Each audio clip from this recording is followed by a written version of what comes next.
Welcome to another edition of AVRant. I'm Tom Andry, and I'm here with Rob H. This is AVRant. It's your home theater and AV questions answered. And in the not too distant future, my parents might have a better TV than I have. That is a possibility. Yeah, I just helped my friend buy a Vizio M series. Last year's model with the little tablet and everything. Yep. I haven't been over there to calibrate it. I mean, I've been over there, but I passed by the TV and went to the beer and then stopped. He said he went into there and futzed with the things because he said it looked a little dark. I'm like, I don't care. So I'll go fix it later. I'll fix it later.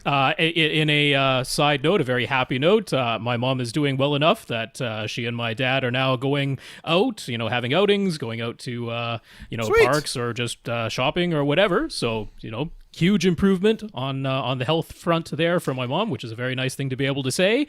Right. But yeah, one of their trips, they were out shopping. They went to a London Drugs, which is a big retailer here in Canada, and they sell TVs. And she noticed this TV that was on the wall that was, basically no thicker than the wall. It was one of the LG wallpaper TVs. Oh, yeah.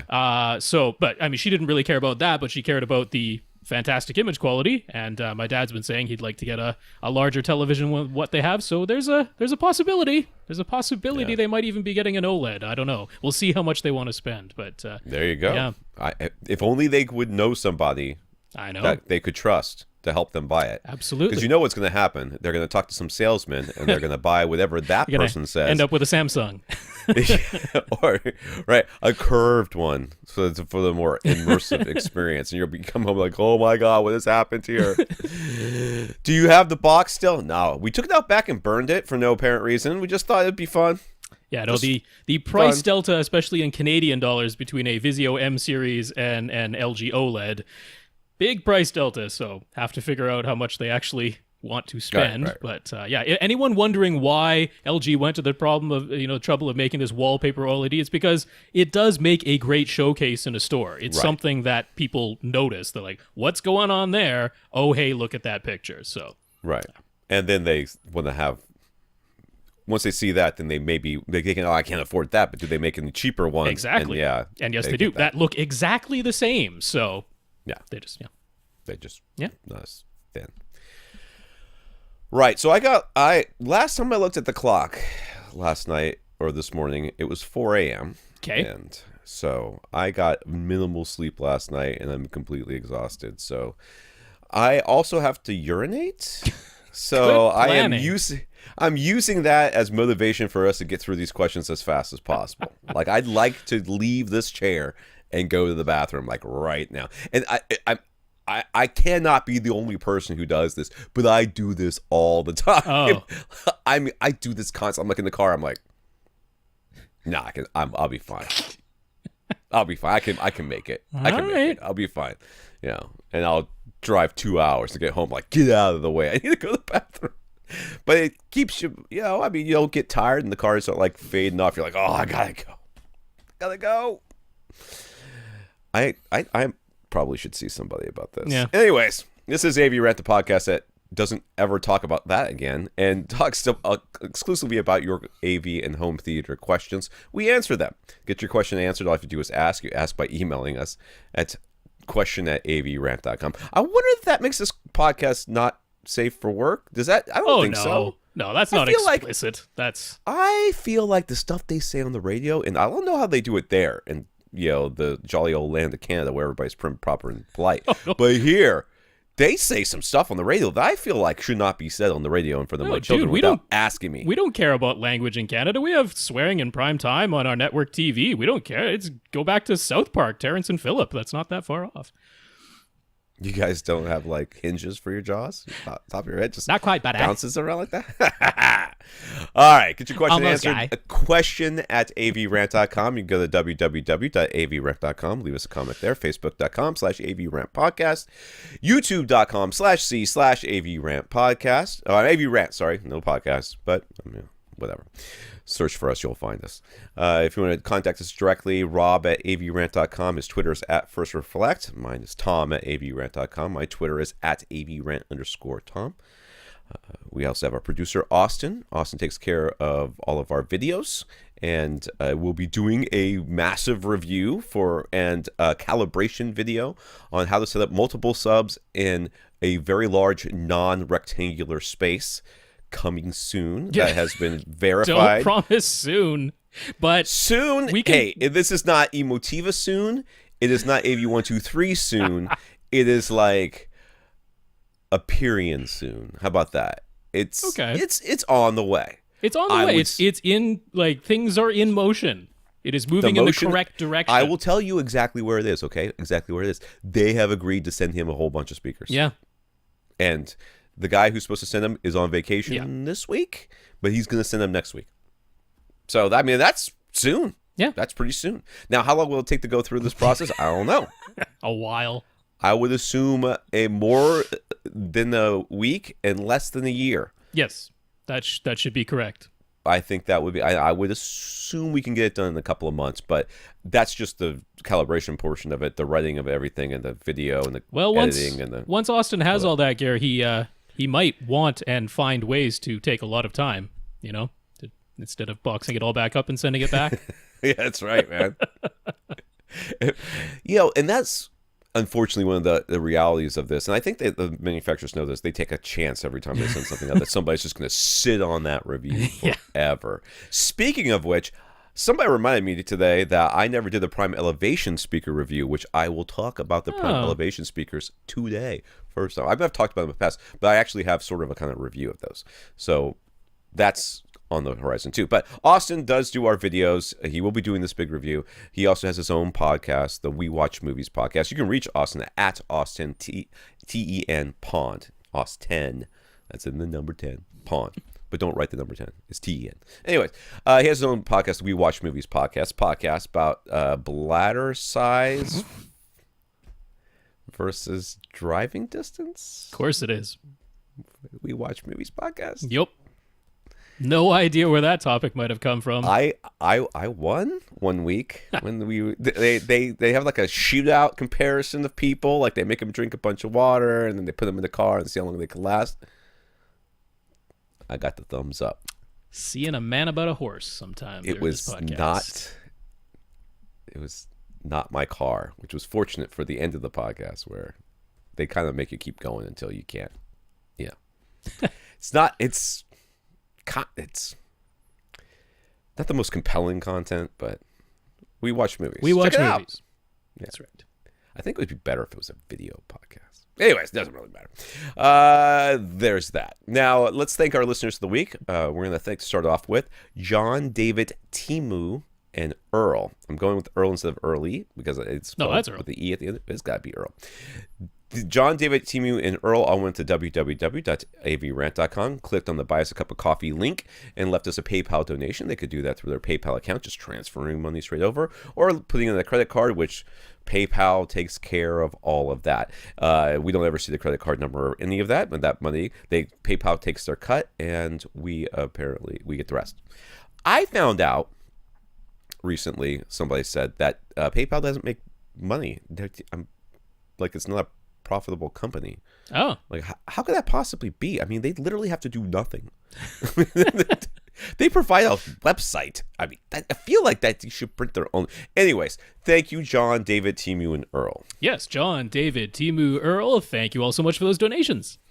And if you work for PayPal and it turns out that I am wrong, you can blame NPR because that's where I heard it. Adam also is one of our listeners of the week. He bought an Elite Screens manual pull-down 106-inch projection screen and sent positive feedback to Elite Screens mentioning our recommendation, supporting the podcast by talking us up to manufacturers. Mm-hmm. Todd did the same by telling RBH and Gick Acoustics that we sent him their way. And Mark let Gick Acoustics know that he had purchased some of their 242 panels thanks to our recommendation. So thank you, Adam, Todd, and Mark. Yeah, Adam, Todd, Mark, thanks so much for the support and congrats on your purchases. All good products. I'm sure you'll like them. Yeah, I'm very confident that you'll be happy with them. In the news, Carl. This comes from our listener, Carl. IMAX CEO Greg Foster recently stated that IMAX intends to start showing fewer 3D versions of films and more 2D versions in North America. They also intend to give movies that are shot with actual IMAX cameras longer theatrical runs, while converted movies will get shorter runs, including some that will only run for 1 week. Despite a greater number of movies being shown at IMAX theaters than any previous year, they say their second quarter earnings were disappointing, so they hope these changes will lead to higher revenue.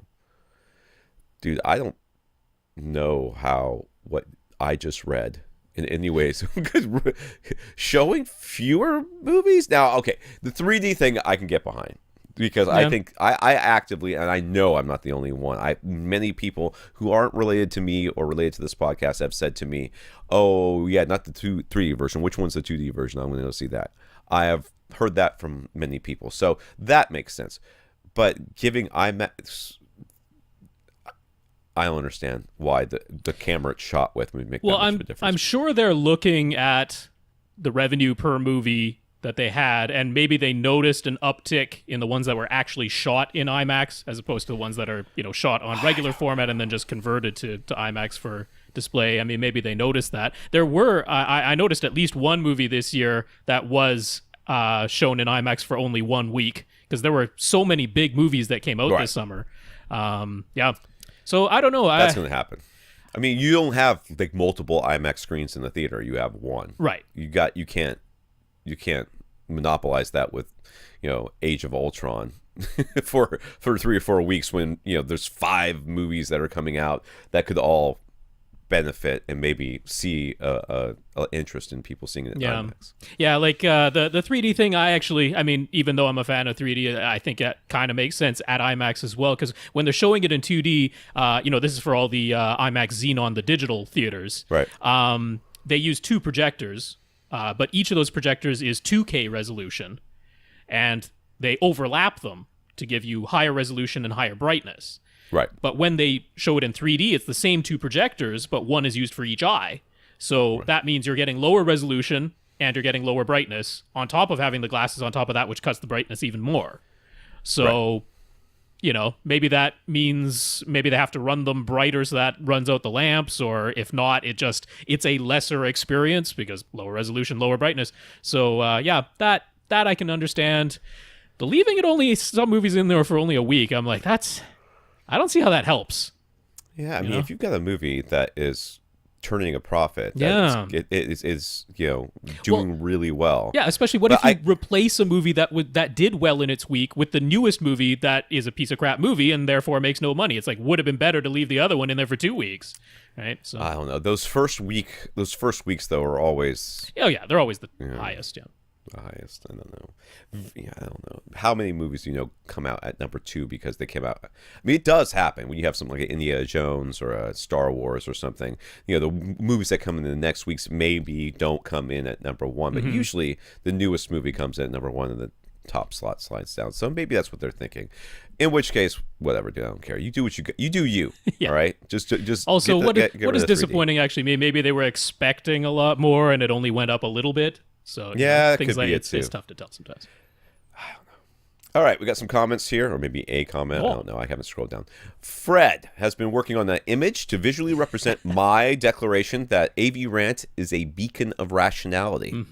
I vaguely remember saying that. Lighthouses are the main physical beacons he thought of, so here's what he came up with for now. There it is. If you'll have to come to YouTube to see this image. That's. There's a version 2 in the works. I do like this. That's some ghostly Tom and Rob. It looks like I'm trying to control your mind. Power. Whispering our rationality into the ears of passersby. That's right. We're like Mufasa at the end of The Lion King. That's true. We're in the clouds. Remember who you are. Remember where to buy your speakers from. That's right. Remember, no matter what, Rob thinks you should buy a Send. That's not entirely true. I've recommended several other brands. But yes, you must have 2 subwoofers. Yes, that's absolutely. At least 2 subwoofers. Oh, man, the compression codec is just going to have a ball with that today. So I like this picture. It's pretty good. He says the setting is Hengstbury Head.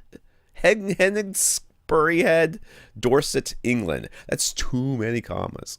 Anyways, yeah, so it's someplace in England, and I gotta feel like he put the speaker on the lighthouse. I don't think that's the way it looks there. Oh, no. That looks like a gigantic air horn now. Yeah, and then there's a dog, and I like it. Okay, good. I like it. It's very good. All right, let's get into the questions. And everything's new for this week because I powered through and got us all caught up last week. And because, we have some motivation. We're going to get through all the questions this week, too. It's probably because some of them we're just going to say we don't know and move on. Could be. Let's start off with Bill. Bill wants to do some video calibration, but he only has a cable box and the Roku connected to his Denon AVR X3300W and an Epson 5040UB, so he can't use any of the calibration discs that are commonly recommended, the Digital Video Essentials, Spears and Munsell, etc. Mm-hmm. Can't even use like a Blu-ray that has some calibration stuff on it because it's a Disney one, like the WoW discs. Right. Can't even use that. So how can he calibrate his video without a disc player in his system, he asks. Well, I did a quick search for calibration images or something like that, and I came across, what is this place called? Lagom or something? Yeah. It looks like, yeah. Lagom. I don't know what this is. I gotta hide this message so I can see the top of this thing. Anyways, the Lagom LCD monitor test pages. Whether these are, I don't know. This is just my first search, so you can do some more and see what you come up with. But they have a bunch of JPEGs. Okay. That you can download, or there's images that you can download, and then you can drop them onto a USB stick, and you put the USB stick. I'm sure your projector has one as well, but you can definitely put it into your X3300W because I looked. Oh, okay. And it has it. You could put it into the Roku too. I didn't even think about that. So you could put it anywhere in the system and then stream these images from that box, and then use these images to calibrate your, so it's lagom.nl, and then I guess LCD test /LCD test or whatever. But we'll have the link up in the, I can't find the area. We'll have the link up at AVRant in the show notes, so you'll want to check that out. Yeah, so my suggestion was very similar.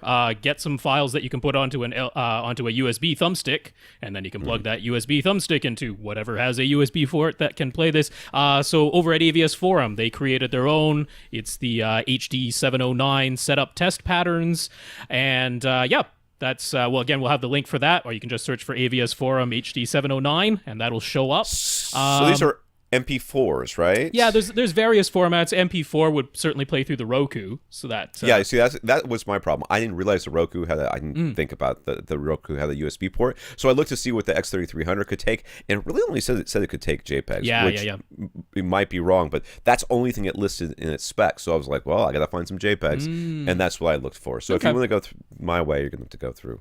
In the X3300, you're going to need JPEGs. Yeah, and in case you're wondering, yes, those would only be good for the HD Rec 709 standard dynamic range calibration. Right. However, once you've done that and correctly set your grayscale and things for that pretty much all translates over into the high dynamic range stuff. And right now, the availability, like, there is no Spears and Munsell Ultra HD Blu-ray setup disc yet. The Ultra HD setup patterns haven't really arrived just yet, so you're not behind the curve. And besides, by all accounts, pretty much every HDR display that's out there, the HDR mode is pretty darn accurate as long as you get the grayscale of the standard dynamic range set beforehand. So, should be fine. Right. So we asked during his calibration, is it best to do the settings adjustments in his Denon AVR or have the Denon pass the video through to his projector and change the settings there? Most everybody will tell you want to send it through, change the calibration settings at the projector or the display, LCD or otherwise, flat panel, whatever you've got. Change it there, and then you know that your TV is right. If you find that you have a source that makes things look weird, you know it's the source. Right. And then you can use the Denon to adjust it if you need to, or adjust it within the source itself, whatever that source may be. But you want to make sure your TV's right. Yes. You want your display is right. Yeah, so by all accounts, set the Denon to pass through the video, make your adjustments on the projector. It has more adjustment capabilities anyway. The projector does. Oh, absolutely. Right. David on Facebook here. I'm not exactly sure what I'm looking at with this screen. Anyways, Rob's going to put some images, so if you're not on YouTube watching this, then you might not know what we're talking about here. But first up, David said, thanks for all our help. You're welcome. What did we do? He initially had his in-ceiling surround speakers and in-ceiling top front speakers wired vice versa, so we helped him sort that out. Did we do that like on purpose, or did he just do that by listening to us? Oh no, that was on purpose. That was actually a week that you were away, so it was Lee and I who did that. Wow, fine then. And he manually adjusted his crossovers using your advice, Lee's advice, Yes. and it all sounds amazing. Well, it would have been even better if I had been here, but you can live with what you got for now. So. So absolutely not true. So naturally, he already wants to know what he should upgrade next. Here are the options he's thought of. All right, I just like that as a man after our own hearts. It's like, oh man, I finally got all the products I wanted. Everything's so fantastic. All right, what do I replace? All right, so let's just take a look. So it looks like he's got in-wall speakers around his TV, which is a flat panel display. He's got one on... I can't see the other side, but he's got one on the left side, one underneath, and I guess there's something on the right side back there. See, there's like he's got kind of an L-shaped white piece that runs under his TV. He's got the left front speaker and the center mounted in that, and then he's got a black L-shaped piece above and to the right of the television, and there's a black in-wall speaker over there. You can kind of just see it little bumping out there. No, I can't see it. Yeah. Maybe you can see it on your guys. I can't see it. All right, then above him, he's got some speakers, and behind him, he's got some speakers in the the ceilings. Mm-hmm. So everything else is in ceilings, right? Yep. Everything else is in ceilings. That's correct. Okay, good. And he's got to the left and against the wall, the back wall, behind it, I guess next to his couch, because it looks like his couch is all the way up against the wall. He's got an SVS subwoofer. It looks like a PC 2000. You are correct, sir. There we go. All right, so anyways, he says all his speakers are Yamaha in walls and in ceilings. Replace them would obviously be a bit more involved than regular speakers, but if doing so would help make the biggest improvement to his system, he's willing to consider it. He just wants to make the most noticeable difference with whatever he upgrades next. He's very happy with his current sound, but if we think new speakers would be worth it, he'd be willing to listen to our suggestions. Okay, let's address the first thing he says, which is that it would be a hassle. Well, it would, because anytime you're replacing in walls or in ceilings, it's not. It is much less of a hassle for you than it could be for potentially a lot of other people. The reason being is that you're putting in white and black speakers, which these things normally come white and black. Mm-hmm. Now, is it the right white and the right black? I don't know. That sounded weird. But is it the right white? Maybe it is. Maybe it's not. So maybe it is a bit of a hassle. But many of these things are kind of standard shapes, anyways. So it could be just as much as taking out what you got and dropping in a new one. It's not that big of a deal. Chances are it's going to be more than that. As long as you get something that goes into a bigger hole, the hole that you currently have, it's not as big of a deal as it could be. Does that mean it's going to be easy or as easy as replacing normal speakers? No, absolutely not. But this is like a one-time hassle. It's not a forever hassle. But you just got it done. I know, right? Given the other options that he's thought of, there are things I would do before replacing all the speakers that are already there. So that's my take on that first option. If he's already said he's very happy with his current sound, that tells me that he hasn't lived with these speakers long enough to learn their deficiencies. And I mean that in if they even have any way. They may not. Yeah. He may never discover that they have anything he doesn't like. He may never go to another theater or another person's house and listen to their speakers and go, nope, these sound way better than mine. What's wrong with mine? He may always think, man, well, they sound nice, but mine. And then in which case you never have to upgrade. So you need to live with them. If you came and said, they sound a little this or a little that, or I wish they were more this, we would be considering it. So I would agree with Rob that this is not something I would jump on as our first thing. Second, he's planning on getting a second subwoofer, but since aesthetics are a priority in his room, and if you see this room, you can see clearly aesthetics are a priority, and it looks really nice. So I like it. Mess it up. It's cool.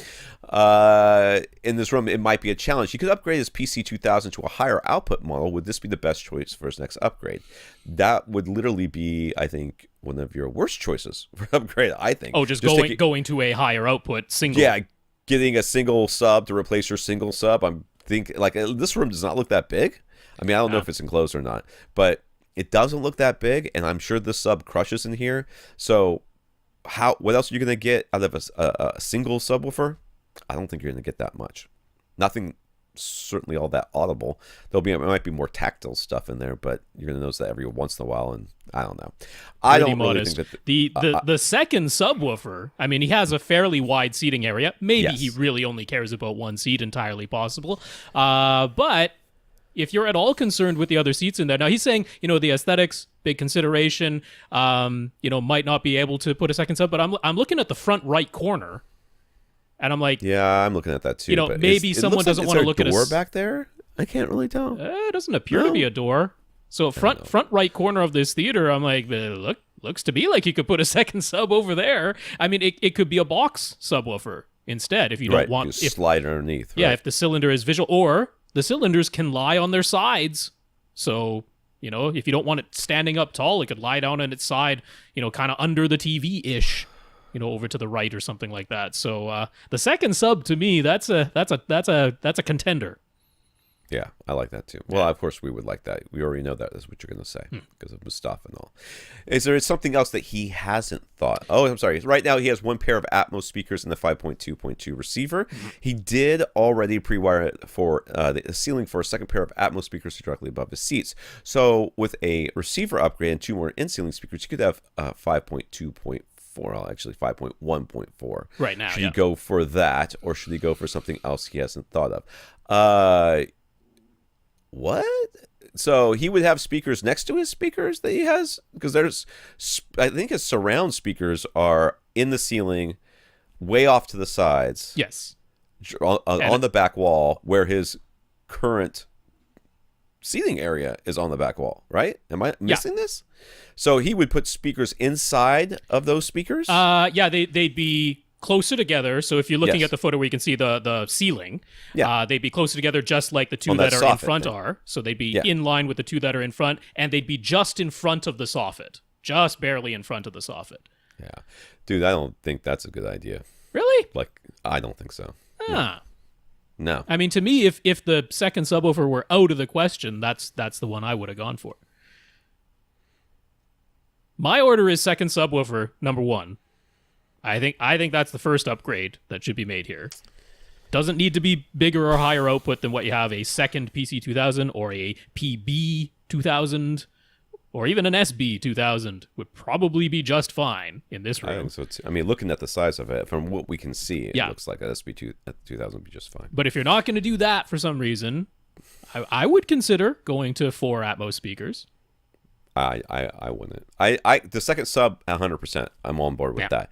I don't really see any reason to get those two speakers. I don't think they're going to add that much. So you can get some steering, though. Right now, he's got no steering overhead. He's just got sounds that come from overhead. They don't move. Dude, they're right in line with each other. It's no, but you got to remember the surrounds are not. They're not involved with the overhead sound at all. Even though the speakers are positioned overhead in the ceiling, they're playing the surround channels. So you're not getting any movement overhead. I don't know. That's my second choice. It's fine. We disagree. It's okay. I'm not.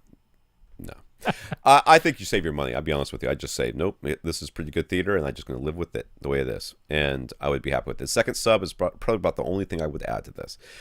You could go to bigger display. I mean, there's certainly, you could look at that. You could look at adding all sorts of fun things to this, like Alexa or I mean, you could keep the flat panel you have right now for HD TV and gaming and that projector, and it looks like you could mount a projector screen to the ceiling. I don't see any obstruction there, so you could have a larger projection screen that comes down in front of the TV. This looks like a basement anyway, so he should give you a bigger field of view. So that could be a consideration. That's about the only things I would consider. I'd love to help you spend some money, but Rob might be right. I'm not gonna say Rob's wrong. I think that you're gonna end up with 2 more holes in your ceiling and going, I mean, I guess they do stuff, and that I feel like that's not worth spending money for. But you could be that Rob, you do it and you're like, oh my god, it's amazing. In which case, please don't mention it because Rob's head is like, Oh, big. Well, it is physically large, but hopefully it's not too conceited. No, it's not conceited at all. It's just physically large. We can't be inflating that anymore. I can't deny that. Justin, not Bieber, on Facebook. All right, after our previous discussions about high-res audio players, Justin decided to get the Onkyo DPX1A. This is like a mini player majigger thingy, right? I mean, high-res audio. It's actually a little bigger than a smartphone because it's thicker. Right. But I mean, it's like it's a portable player, but it does high-end stuff, right? Yeah. Okay. High resolution. I won't say high-end, Yep. high resolution. Overall, he likes it, and he likes the ability of the included Onkyo Music Player app, but he finds navigating his music library in that app to be lacking. It's really just a file folder structure, and the names, I feel like we mentioned this at the time, and the names of the songs are in text, no album art or anything that looks nice like Kodi or Plex. So is there an alternative app that wouldn't give up any of the Onkyo's app features, but would look nicer? This player uses Android, by the way. Mm-hmm. So there's a bunch of Android players. I mean, if you could just download any old app, is that something that you can do with this? Because I feel like I was told of an app. I've never used it, but I think it's called Phono, Phono. Okay. That like it's an app player that you drop your music in and it'll spit it out whatever resolution it is. But I may be wrong about that. I will actually search for it while I am. Okay. While Rob is answering the question. I mean, truthfully, I'm still not an Android user yet. I really have no firsthand experience, and I don't know if anything, because all I'm going to do is go off a list of ranked Android music players. So this isn't my information. That's about the best I could do. And you know, Justin's very good at doing his own research on this stuff, so he's probably come across the exact same list. So I don't know if I'm adding anything for Justin in particular, but everyone seems to recommend the Neutron music player because it does, 32 and even 64-bit audio. I've never even heard of such a thing, honestly. But yeah, it can do the high-res audio. I have no idea whether the interface is prettier, whether it does a better job of library management. I have no clue, but that's the one a lot of people mention. And then Power Amp music player also seems to be popular. That one has like a more advanced equalizer and stuff than others. So if that was something he was really keen on, then Power Amp music player might be an option. But again, no idea if it's prettier. Yeah, they have free trials though. So hey, give it a try for 14 days or 30 days or whatever the free trial is. Can't hurt, right? You need to continue to talk for a second. Yeah, well, I'm trying to find this thing. On this one, I'm tapped out. I mean, there's some others that are listed, but none of them seem to have all the same capabilities as those first two. I don't know. There's a Rocket music player, a Mix Zing music player. I mean, the list goes on and on. We'll have the list that I'm reading off of posted over at AVRant.com. But yeah, you stumped me on that one because it's not something I'm terribly familiar with. In fact, the Onkyo music player app is one that gets mentioned because it's good at playing back high resolution files. But yeah, it shows, the Onkyo one shows the album art once something is actually playing. It just doesn't have it, in the menu selection when you're, thumbing through your library. So, oh my God, I think this thing is giving me them in chronological order that I downloaded them. I looked at Phono and it didn't show me what I was looking for. So let me just search one more time in PHO. I may be completely wrong about that. You sure it wasn't Pono? It very well could have been. I don't know. Because Pono was a whole separate thing of its own. This looks like it. Thing seems to be kind of gone. Do I have this? It is installed. It's called Phonograph Music Player. Okay. I don't know if this will do what you want. I was told, let me see, easy to use, blah, blah, blah, blah, blah. Color, create, blah, blah, blah, blah. I don't know. I mean, since everybody online talks about it, I'd certainly give the Neutron player a look. It's a 5-day free trial on there, but that's enough to at least see if the thing gives you album art and plays back your files, right? So, $5 if you want to keep it. I don't know. I think the one I'm suggesting is free, but I don't know if it's going to do what he wants. So, Phonograph, that's what it's called. Okay. Anyways, it's really hard to navigate with my left hand. And it's weird. Anyways, that's what I could find. So he's been trying out the Tidal app. With the Onkyo app, it bypasses all of the Android's OS settings, audio settings, and uses its own. The Tidal app doesn't seem to offer all of these same setting options, though. So can he assume it defaults to whatever the sound settings are at the OS level? Tidal app. I've read this question. This must be the 10th time I've read it. I still don't know what he's asking. With the Onkyo app, it bypasses all the Android OS audio settings and uses its own. So, I mean, I guess that's how it plays back high-resolution files and all that. Right. I mean, the thing to know about Tidal is that Tidal is 16-bit 44.1. That is the stream that's reaching you. Yeah. So any OS will be able to handle that. I mean, essentially, they're saying you don't need additional settings because the file that's coming is it's a CD file. Right, I can understand that. Yeah. He says the Onkyo player says it supports MQA, and the Tidal says they offer MQA, but the Tidal app for Android doesn't seem to mention MQA. Only the Tidal desktop app does. Why would this be? And could he use the Onkyo's web browser to get the MQA version? I did look at this, and it does say explicitly MQA is only available in the desktop version. Yes. Only available. This is in Tidal's own FAQ about their master quality files. Why is that? Probably because they don't think your phone will be able to do it, and it's just going to cause them more headaches than not. I mean, I can't. That's the reason I think that they do it. I don't know if that's actually the reason that they do it. But could you stream to from their website? It does seem like it should work, but I'm because it's not their web player. It is specifically their desktop computer app. It's a separate program. Oh, okay, yeah. So this isn't happening through a web browser. It's you download the Tidal program for a computer, Mac or PC, and that's the only place right now that you can play back these MQA files.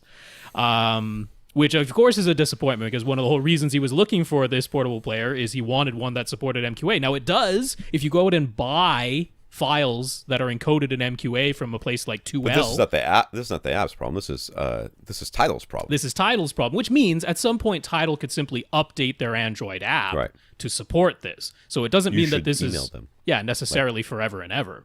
Yeah. So he's a bit confused by the Onkyo's DSD capabilities and its USB DSD output settings. Says the USB DSD output mean can only use DSD when he's outputting to an external device that is also DSD compatible. There's a lot of DSDs in that sentence. Would he be able to use it with his Emotiva PT100's USB input? Now, the Emotiva PT USB that's like a stereo preamp, right? It is a stereo preamp, yes. Does it accept DSD? No. Well, then no, you can't. Well, at least I couldn't find a single mention of it anywhere on the website or in the manual. I did not look in the manual, but I did go to the website and search for DSD on all of the different pages on the Onkyo's website, and it was like, nope, it didn't show up once. On the Emotiva website? Emotiva, yeah. Yeah, the Emotiva. Yeah, I didn't see any mention of it. Now, this is a little bit confusing to me because, okay, so first of all, to answer the question, does DSD only work when he's outputting from the Onkyo via USB to a DSD decoding device? DSD stands for Direct Stream Digital, by the way. That's Sony's whole 1-bit audio program where it just runs it at megahertz. So it's a different thing. But yeah, the Onkyo, the player that you got, it can decode DSD itself. Right. It can even do a thing that most players won't do, which is most players will take DSD and convert it to PCM. Pulse code modulation, which is the normal digital audio that we're used to. A lot of players will take DSD, convert it to PCM, and then either convert that from digital to analog themselves or output it as PCM to some other device, which basically every device with the digital input can understand PCM, the Emotiva included. So you could do that. The Onkyo could take your DSD files, convert them to PCM, you output PCM via USB, and the Emotiva could decode that. That could happen. But the Onkyo can do something interesting, which is it can take PCM files and convert them to DSD, which not many things do, but it's capable of doing that. Now, the Onkyo itself, one of the reasons that you got it is because it has very capable DACs, and I say capable, not necessarily good, because the sound of the DACs won't be different. It's just that the capabilities of the DAC are impressive in that it can handle very, very high sampling rates of both PCM and DSD, which not all DACs can. Not all digital to analog converters can handle the sampling rates that this Onkyo player can handle. So the whole idea is to use that player as your digital to analog converter and Right. output analog. And in fact, its headphone output that it has, its regular 3.5 millimeter headphone jack that it has, can be set to a line out mode Oh, nice. rather than a headphone output, meaning it's not going through the headphone amplifier. Right. It's a clean analog line out signal that you could certainly plug into your Emotiva. And that's the whole idea, is to let the Onkyo do all the digital decoding. Isn't that what he wanted? I seem to remember that's what he wanted. Yeah. He wanted to have something that was basically like a portable player and a portable DAC that he could use as a DAC. And now he's asking if he can use it as a source. As a digital source, yeah. Yeah, and let the source. Emotiva handle the digital to analog conversion. That just seems silly. Which to me kind of defeats the purpose of buying this particular player, because this particular player has digital to analog conversion capabilities that the Emotiva doesn't have. So the whole idea would be to let the Onkyo do all the digital to analog conversion, set its headphone output to line out mode, and then you just have stereo connection, stereo RCA, red and white plugs that plug into your Emotiva. That would be the connection path. Makes perfect sense. Yeah. He says RBH has put the entire Impression series on clearance, and they appear to be sold out of pretty much everything, which I guess good for them at clearing out there, but bad for all of you who were thinking about it and thinking they were going to be around forever. Rumor on the forums is that they're switching to a new veneer or cabinet supplier, but nothing has been confirmed. Do we have any inside scoop? Nope. I do not. Nope. Now, they do have a thing right on the Impression series web pages saying, contact us for an ETA of when these will be back in stock, which makes me think another big production run in China is happening. There'll be a boat filled with a big container of these speakers, and eventually multiple they'll be containers, back. I would imagine, but yes. I wouldn't worry too much about it. These things have sold and are very popular, and I imagine they're going to stay around for quite some time. And unlike manufacturers who start basement manufacturers or garage manufacturers who start off and they have one line, this is like this line of speakers that they have many lines of speakers. They have many sources of revenue. So I don't see them jacking up these prices, even though I have told them personally on multiple occasions, these things are too cheap. This is their entry-level direct via internet line that they have. This might, I mean, this is purely speculation on my part, but this might explain why some of the people who bought the Impression series recently, they've had cabinet issues. Which was very disappointing to us because that wasn't the case earlier on. Maybe tail end of the production run, the company that they're ousting.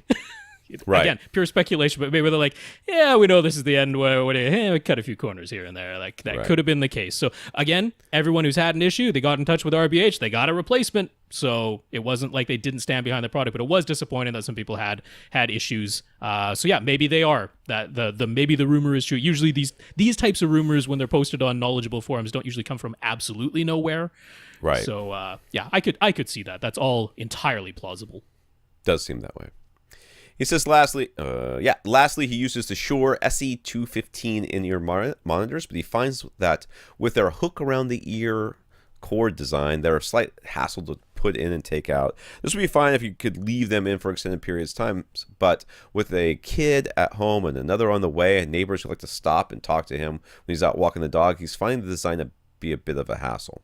So I liked earbuds that sound as good as the SE215s, but are faster and easier to put in and take out, like his old Xiaomi Pistons. All right, I'm not mad that this is in a different language. I'm mad that I don't know how to pronounce this, and I should. Well, I didn't pronounce it right either. I got the inflection all wrong. I'm certain. So I'm sure. Oh, I'm sure about that too. Anyways, Xiaomi Pistons. He's looked around, and the $99 one more triple driver earbuds. Is that a real name? That's what one more is the title. It's the numeral one in the word more. That's their brand, and then the triple driver is the model. Wow, that's weird. One more triple driver earbuds seem to be getting universal praise, and he's willing to spend as much as $200 if there's something that sounds substantially better, though. So any suggestions? Now, just for those of us that have never worn these headphones, is this one of the ones that has like a hook? The SE215s have like the thing is a hook and it kind of goes around your ear. If you're looking at the YouTube video, it's what I'm wearing right now. So I can look at that. The cord comes out the top of the earbud. It goes up and over your ear, and that keeps it more secure. But then, it takes a moment to take them in and out. Is the cable hard or firm right there? Yeah, it's got a memory to it, so it holds its shape. So yeah, if I pop that out, you can see. Yeah. I've got headphones like that too. Okay, good. The ones he's looking at are just basically like a wire that just hangs down. All right, more or like less, your normal earbuds, right? Yeah, so I mean, these aren't quite like Apple earbuds. Like the actual ear tip goes into your ear canal a little bit more, but these you just push them in your ear and that's it. Yeah. I am gonna say that I'm if he likes these, and I have always found that the hook around the ear one was more convenient when people were talking to me. And let me tell you why. Yes, they're a little bit of a pain to get in and out. I got really good at it because I'm like you. I've got 3 kids, and I usually wear them at sporting events, so I don't have to hear my children fail, which is generally what they do. You know, they're out there sucking at soccer or whatever it is that they're doing. It's very disappointing. So I try not to watch. So because I'm not like a soccer dad or whatever, baseball dad, whatever.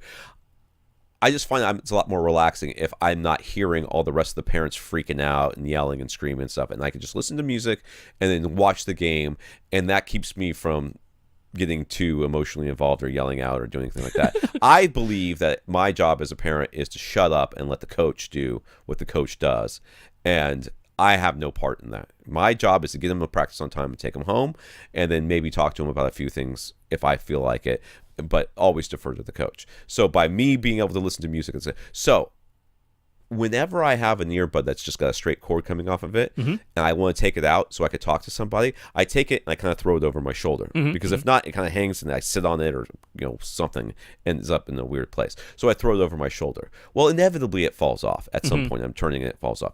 With the little hook, you hook it on your collar. Oh, okay. And I just leave it hooked over my ear. Well, yeah, but that I find like people are like, I think it's rude to have the earbud that close to your ear while you're talking to somebody.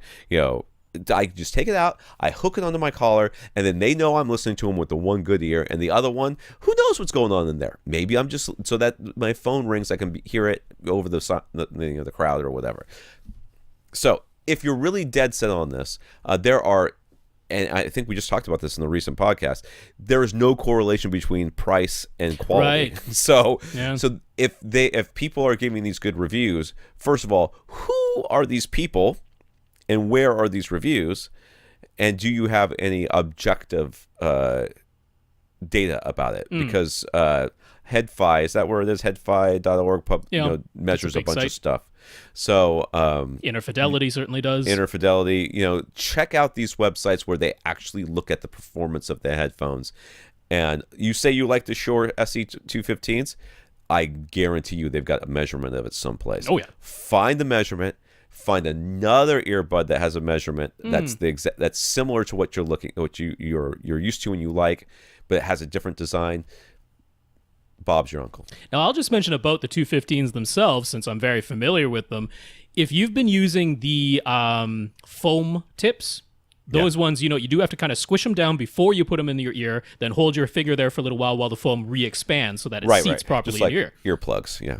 That's absolutely, more time-consuming and a bit more of a hassle. I use the silicone ear tips. I do as well. Which, maybe you don't get quite as perfect a seal, but if they fit nicely, those ones you can pop in and out pretty darn quick. I mean, once you just learn the little trick of pulling down on your earlobe so that you can push the ear tip in. Right. With the silicone tips, I find them very quick. So that could be something, if you just haven't tried the silicone tips or didn't find them immediately comfortable, or just found the foam tips to be better, switch them over, give that a try, because that could solve your problem right there for free.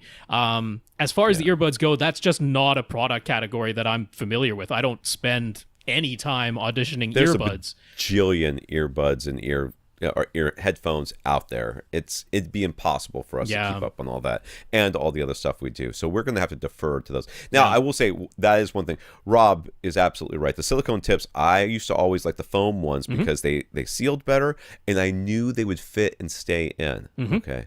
I knew they would fit and stay in.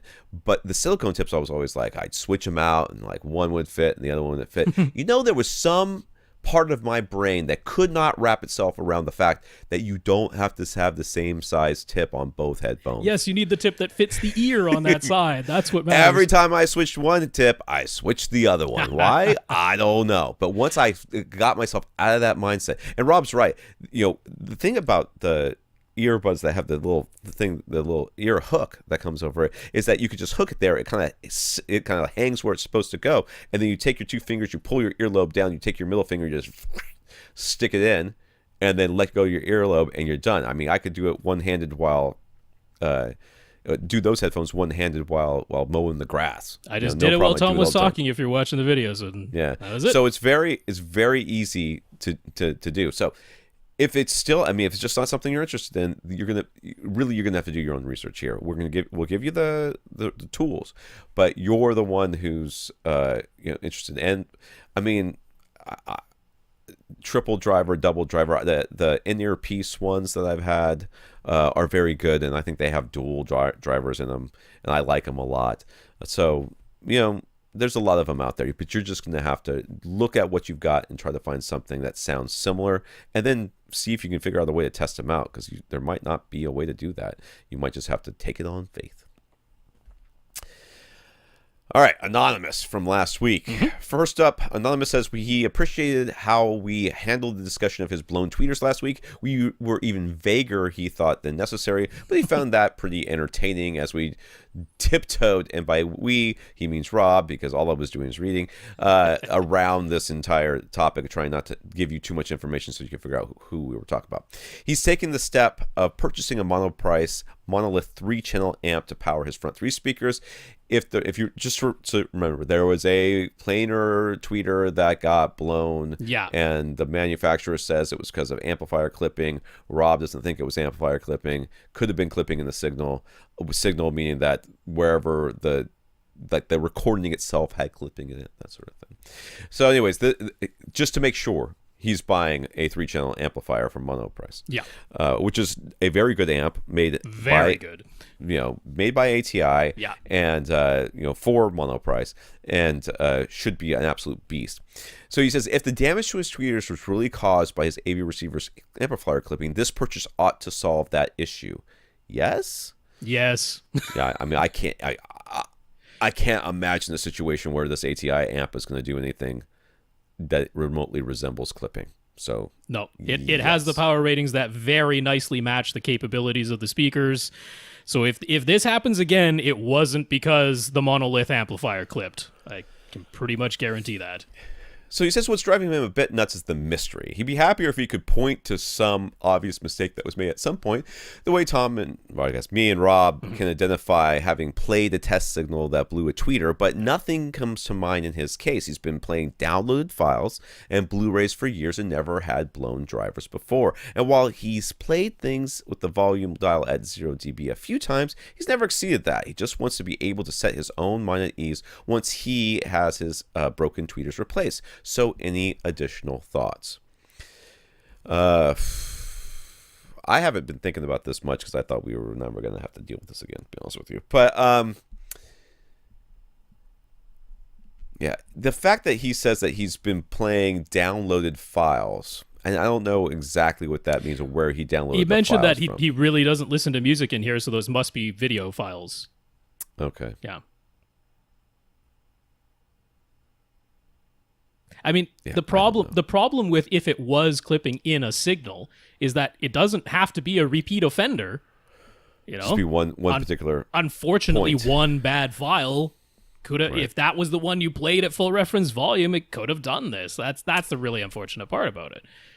It could. I mean, I have no idea, but I mean, you've heard of 60 hertz hum before, right? Sure. And how terrifying that can be. Yeah. Could it have been like some sort of weird power surge that came through his system but didn't damage? But I mean, that doesn't set his mind at ease, right? That's I know. Yeah. I'm like, at this point, I'm like, gremlins?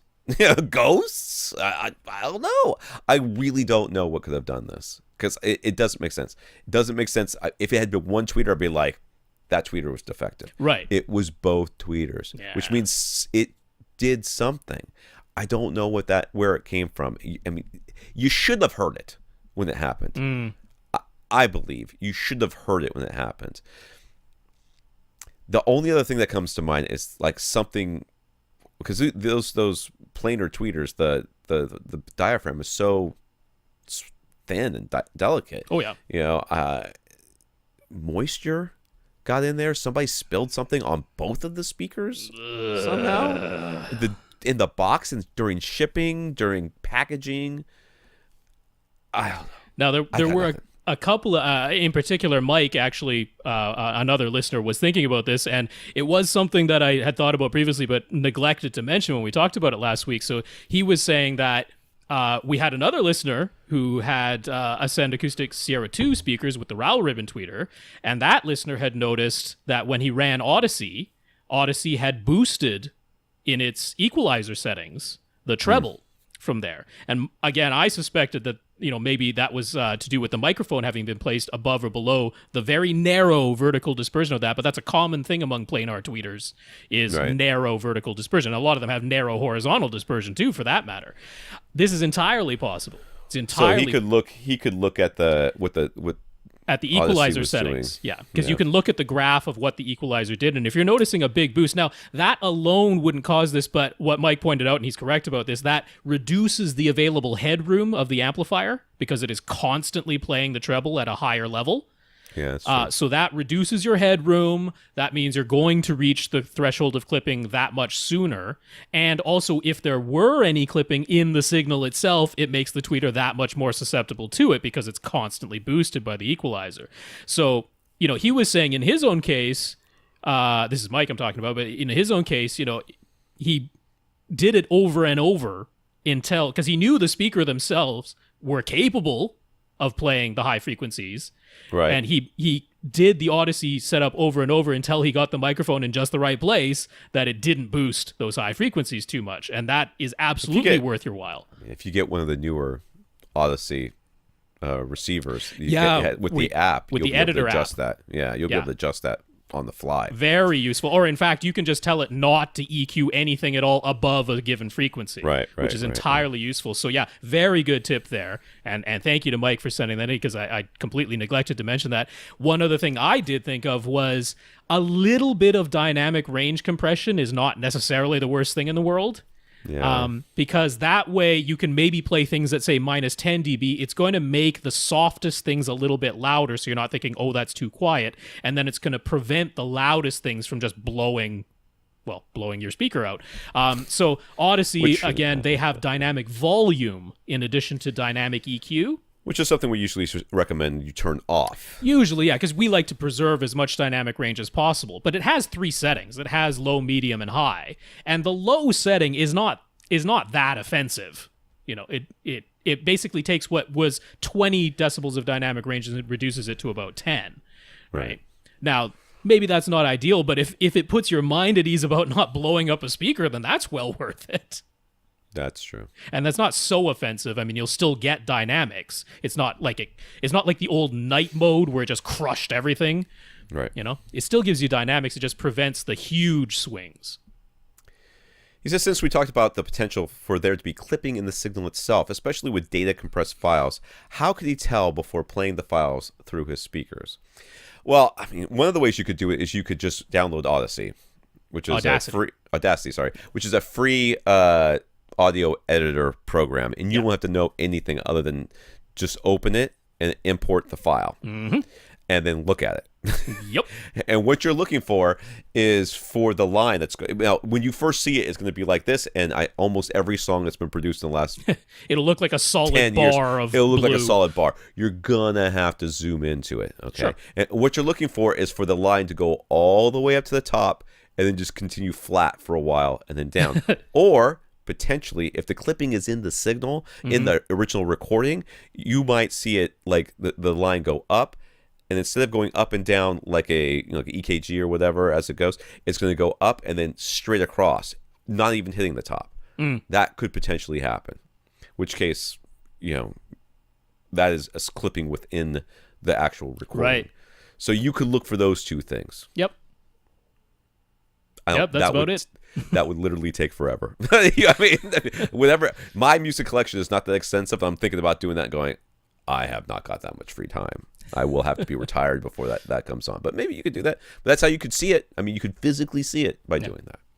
So while getting his new monolith amplifier set up, he discovered that he had his Marantz receiver plugged into one of the regular outlets of his battery backup UPS rather than one of the high current outlets. Could this have been a culprit? Could the lower amperage rating of the battery protected outlet been responsible for his AV receiver's amplifier clipping a signal? I don't think so. Honestly, I think that you would have seen a problem on the receiver end before you saw a problem on the speaker end. I think that the receiver would have shut down or gone into protection or blown a fuse as the amplifier is trying to draw more power than it's trying to give, and then it's capable of giving because of the choked outlet you have it plugged into. The receiver would have had the issue, and I don't think it would have passed it along to the speaker. Also mathematically, you still have 12 amps that can get through those non-high current outlets. Now, the high current outlet can pass the full 15 amps that comes out of your wall outlet, and the other ones will pass 12. But, you're talking about 100 watts per channel, maximum 175 watts per channel, and the chances of all 7 channels simultaneously demanding 175 watts. But even if they did, you're still at, 120 volts times 12 amps is still 1,440 watts that are available through there, which still exceeds even all 7 amps, asking for, 175 watts at a time. So that I don't think is the culprit. Okay. Yeah. I know it'd be nice to be able to say it's that easy, but it doesn't add up. Dude, if he blows these tweeters again, we are going to lose our minds. I mean, for real, we are going to I'm just going to put my hands up and say, all right, at that point, I'm going to be like, is there silverware back there maybe that is like stuck into the binding posts? Is there a fork that's lying across them?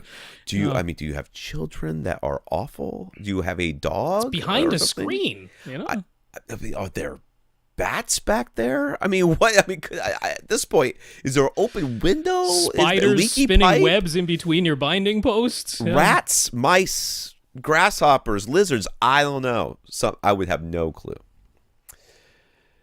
Nick has a case of mild tinnitus. Okay, and he has noticed a difference in his listening experience in his home theater compared to commercial movie theaters. At home, he usually watches a Blu-ray at -35 to -30 dB. If he goes 5 to 10 dB louder, he gets listener fatigue and ringing in his ears that lasts for the rest of the day. That is no bueno. No. At a commercial theater, he sits one screen width away from the screen, so he is closer than 2/3 and probably hearing the movie louder than reference volume as a result.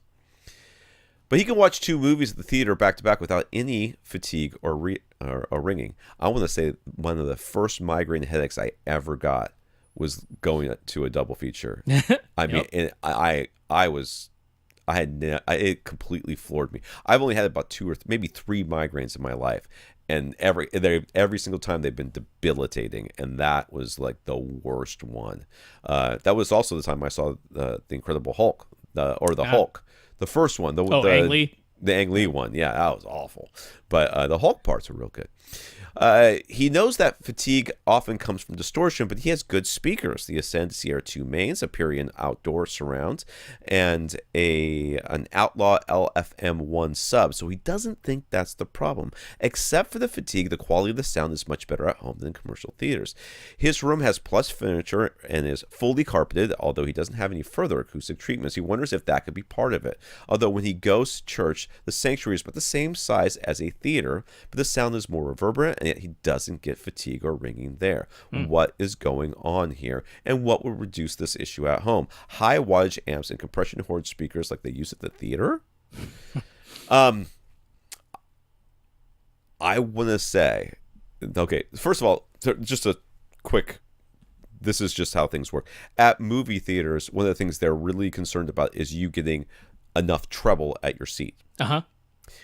So they boost the treble. They make sure well, Yeah, the X curve doesn't. The X curve is a roll off in the treble. But, so they want to make sure that you're hearing what everything's. I think at the theater you're getting a roll off because of how big the room is. The same thing at your church. You are, the room is just so big and it's so far away. Then there's so much stuff in there. A lot of times they're really treated. You're getting a roll off on the top end that you're not getting at home.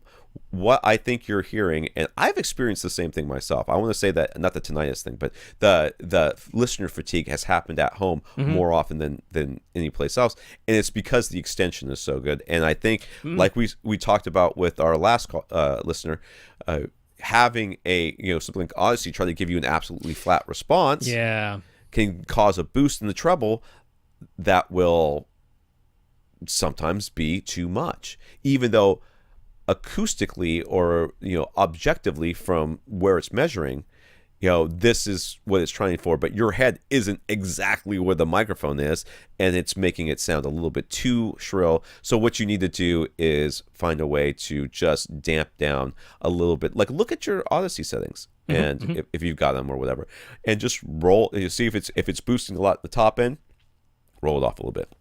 Yeah, that's I mean, it typically is the high treble that causes that fatigue. That's normally the culprit. It can also just be sheer volume. For example, I notice he only has one subwoofer. Is it possible that he's sitting in a big hump and it's just sheer sound pressure level of a particular frequency that isn't being taken care of because he has a standing mode? Now, normally you'd notice that. You'd hear that a certain frequency is way louder than all the others in your bass, but not impossible. But I mean, honestly, this was a little bit confusing to me because for me, it's the complete opposite. I will get fatigue when I go out to the theater. I don't at home. So, this hasn't been my experience. Right. So that was a little confusing, but also depends on the theater for me. Like absolutely. Some theaters I got no problems with. Other theaters I'm like, all right, this is just too loud. This is too much, and I think it's the calibration of what they do at those theaters and maybe what speakers they use and all that stuff. So, but the other culprit can be just the ambient background noise level, because like most of us, if you've just been driving in a car with the air blowing on you for an extended period of time, you'll notice that if you pull into a quiet garage and you turn everything off, your ears are ringing. Right. Now, it wasn't that things were particularly loud. It's just that it was this constant noise happening, and that can leave your ears ringing. So, I mean, most commercial movie theaters have quite a nice low noise floor in them. They don't have a lot of ambient background noise, whereas at home, maybe there's just more noise going on, and then you are playing things loud enough to overcome that noise floor. Right. Although the setting he has on his volume dial suggests otherwise. Yeah, it does. Negative 30 to whatever it was, negative 35. That's quiet. Pretty low. Yeah. Yeah. That's what I have on normal movies. I'm way up at if having everybody in the theater where I know my wife doesn't want it too loud, but I want it loud enough where I'm having a good time. The kids don't mind one way or the other. I have it about negative 12 and a half. That's where I live. YouTube or some of the other streaming apps and Netflix as well will be negative 25 and negative 30. So, those I think are mixed a lot hotter than Blu-rays and DVDs will be. Yeah. So I kind of agree. I don't. It doesn't sound like he has a ton of background noise in here. Wouldn't seem so. No, I mostly agree with Tom. I would definitely look at your equalizer settings. Make sure that treble isn't being boosted. If it is, rerun it until you get flat if you don't have access to an editor app or a way to manually alter that. If you do have a way to manually alter it, just make sure that your treble isn't being, boosted too much. That would probably be the top culprit. Yeah. So Nick is also confused by the advice we gave Nathan on episode 546 about 4 subs. I want to say I wasn't here for this one either, but you were. I was. You remember? I don't.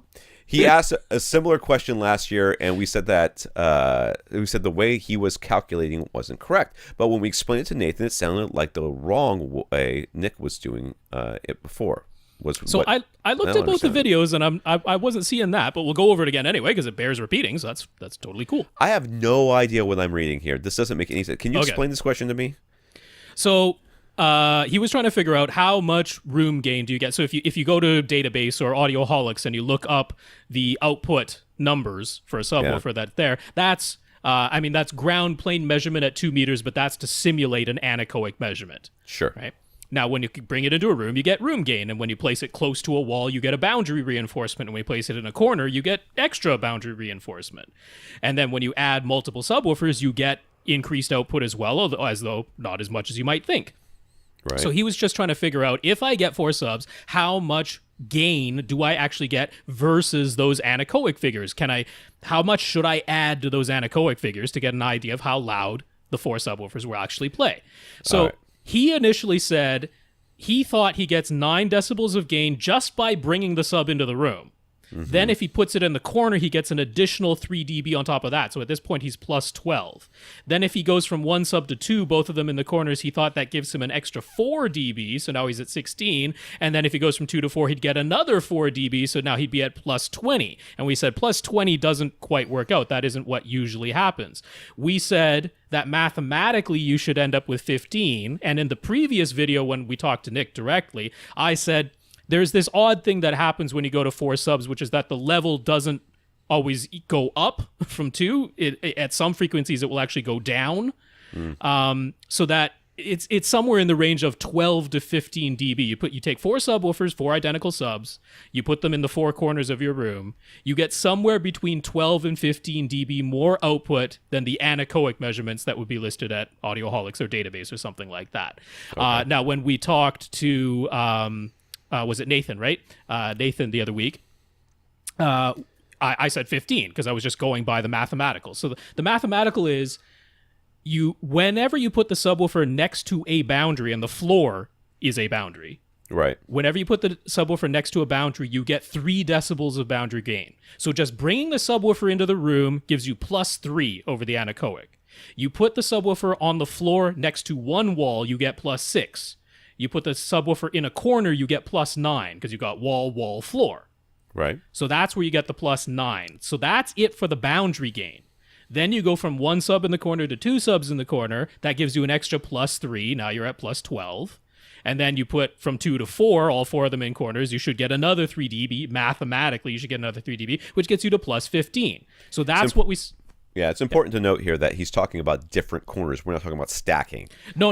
If you you get plus 6. Plus 6 if you stack them. But we're talking about 4 subs in 4 different corners of a rectangular If you stack room. 4 subs, you get 6. 12. Right. Yeah. So that's where that came from. I think where he got confused is he thought just by bringing it into the room, you got plus 9 right away, and that isn't the case. You get plus 3 right away just by bringing it into the room because now it has a floor. The anechoic assumes no floor. That's simulated by having the microphone 2 meters away instead of only 1 meter away in the ground plane measurements. So that's what's going on there. Hopefully that's clearer now. So for every boundary, plus 3. For every doubling of the number of subwoofers, plus 3. Mathematically, that's the way it should work. When you actually go and measure it, sometimes it's not quite that much. Sometimes it's a little bit more because the room is ringing and you actually get a time boost on top of delay. it. Yeah. So, but 15 is the ballpark. That 4 subs in 4 corners. Bobby says he's taken all of our purchasing advice. So for the outdoor speaker depot in-ceiling speakers that he's going to use for Atmos, should he opt for the models that fire straight down, or should he go for the ones that have 15-degree tilt built in? One pair will basically be straight above his seating, while the other pair will be roughly 5 feet in front of his seats. So maybe straight down speakers for the top middles and 15-degree tilt for the front heights? No, man, you want the straight down all the way. Yes, I concur. 4 of the straight down ones. Yeah. That's and if you look at Dolby, that's what they tell you. I mean, the whole idea here, and I know you're thinking, but I'm sitting over here, the speaker's over there. The whole idea is that they have designed this whole thing with straight down speakers in mind. Mm-hmm. So if you put the straight down speakers in front of you and you call them top middles, well, they're not going to sound right because they're not on top of you. Where top middles are. But you take those same speakers that are 5 feet in front of you and call them top fronts, you're good. Because they know where those speakers are supposed to be. Yeah. And they know that they're supposed to be facing straight down and all of that. So yeah, they're trying to simulate what you have in a full-size movie theater where the Atmos speakers are way above you, which means their sound is more diffuse, which is why Dolby claims that sometimes the upward firing bounce it off the ceiling, which is more diffuse sounding, can be in some situations closer to the effect that you get in a full-size theater.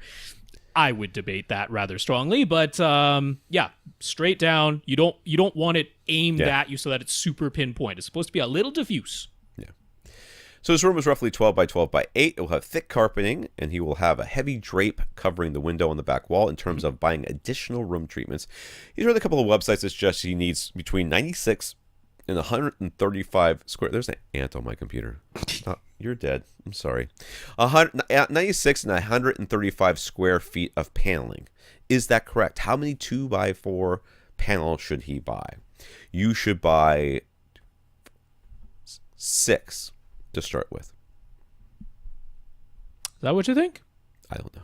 That could work. That's what I would do. So, that doesn't include the corners, though. I mean, okay, that doesn't include the corners. Doesn't include the corners. He said 2x4 panels. You should buy 2 for behind your front speakers. I mean, I don't remember what kind of speakers he's getting. 2 for behind your front speakers. 2 for like behind you.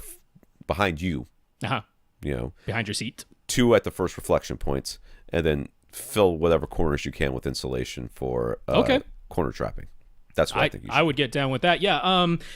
Mathematically, normally we say you're looking to cover somewhere between 30 and 40%, usually closer to 30 for most homes, to be honest, because otherwise it starts sounding a little dead. But if you like a little bit dead sounding, like I do, then getting closer to 40% of your wall surfaces absorptive versus the other 60 to 70% remaining reflective.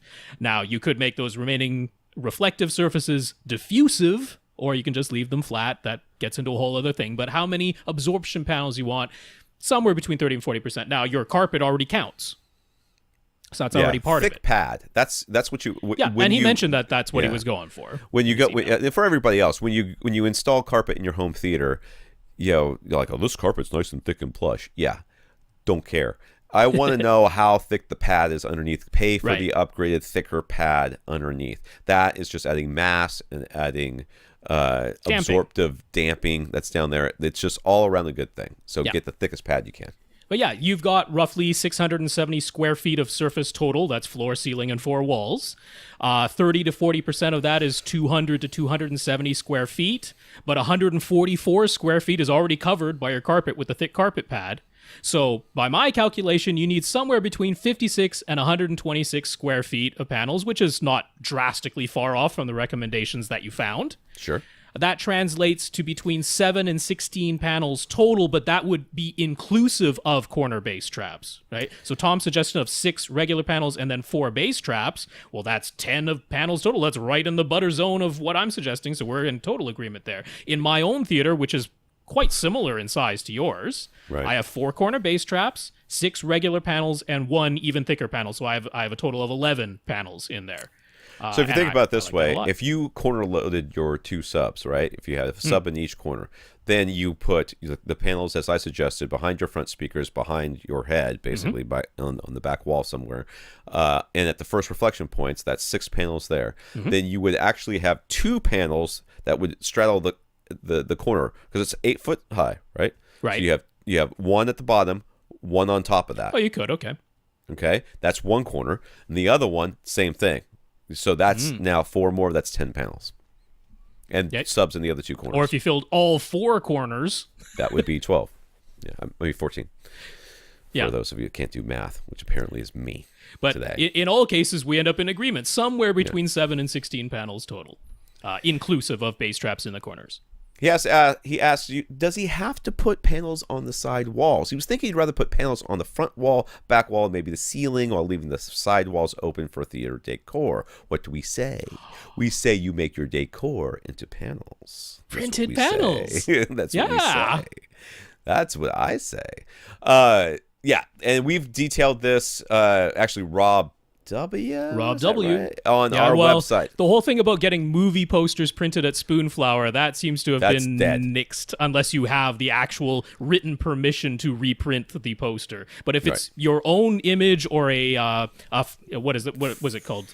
Creative Commons thing, like the wiki thing. Basically, it's stock photography. Yeah, but it's got to be free because a lot of the stock photography isn't. So if you can find a picture of something you want, or find somebody to screen print it for you, or it's your own photo, you can absolutely have your own photo printed. Absolutely. Then just print it and you can follow the directions that are on there. Just instead of a movie poster, it's whatever you do. So now places like Gick Acoustics and Acoustimac will also print the panel for you.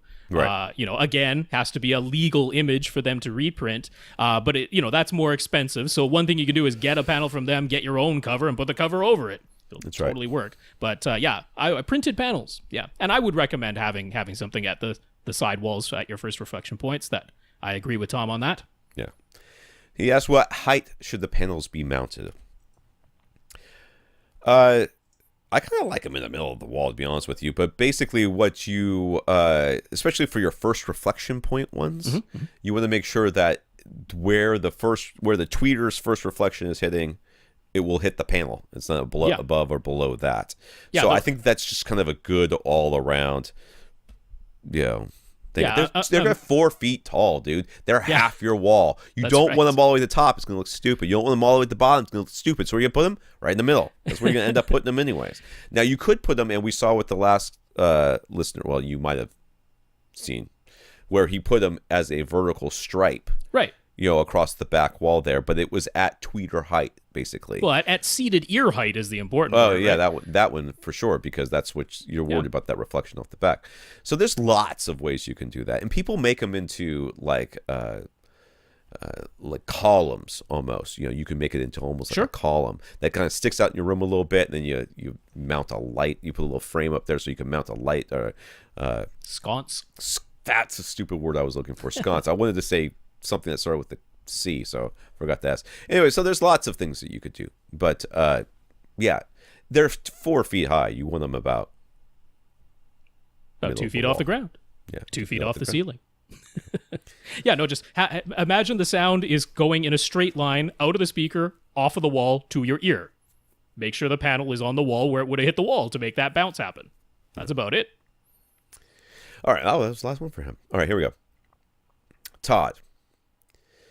Todd says, without getting too specific about brands, Todd has noticed that one particular forum poster, whose profile says he's joined the forums fairly is this going to be another anonymous thingy here? Is this going to be me trying to say something that I can't say? I don't want us to get sued by anybody, so I'm leaving it vague.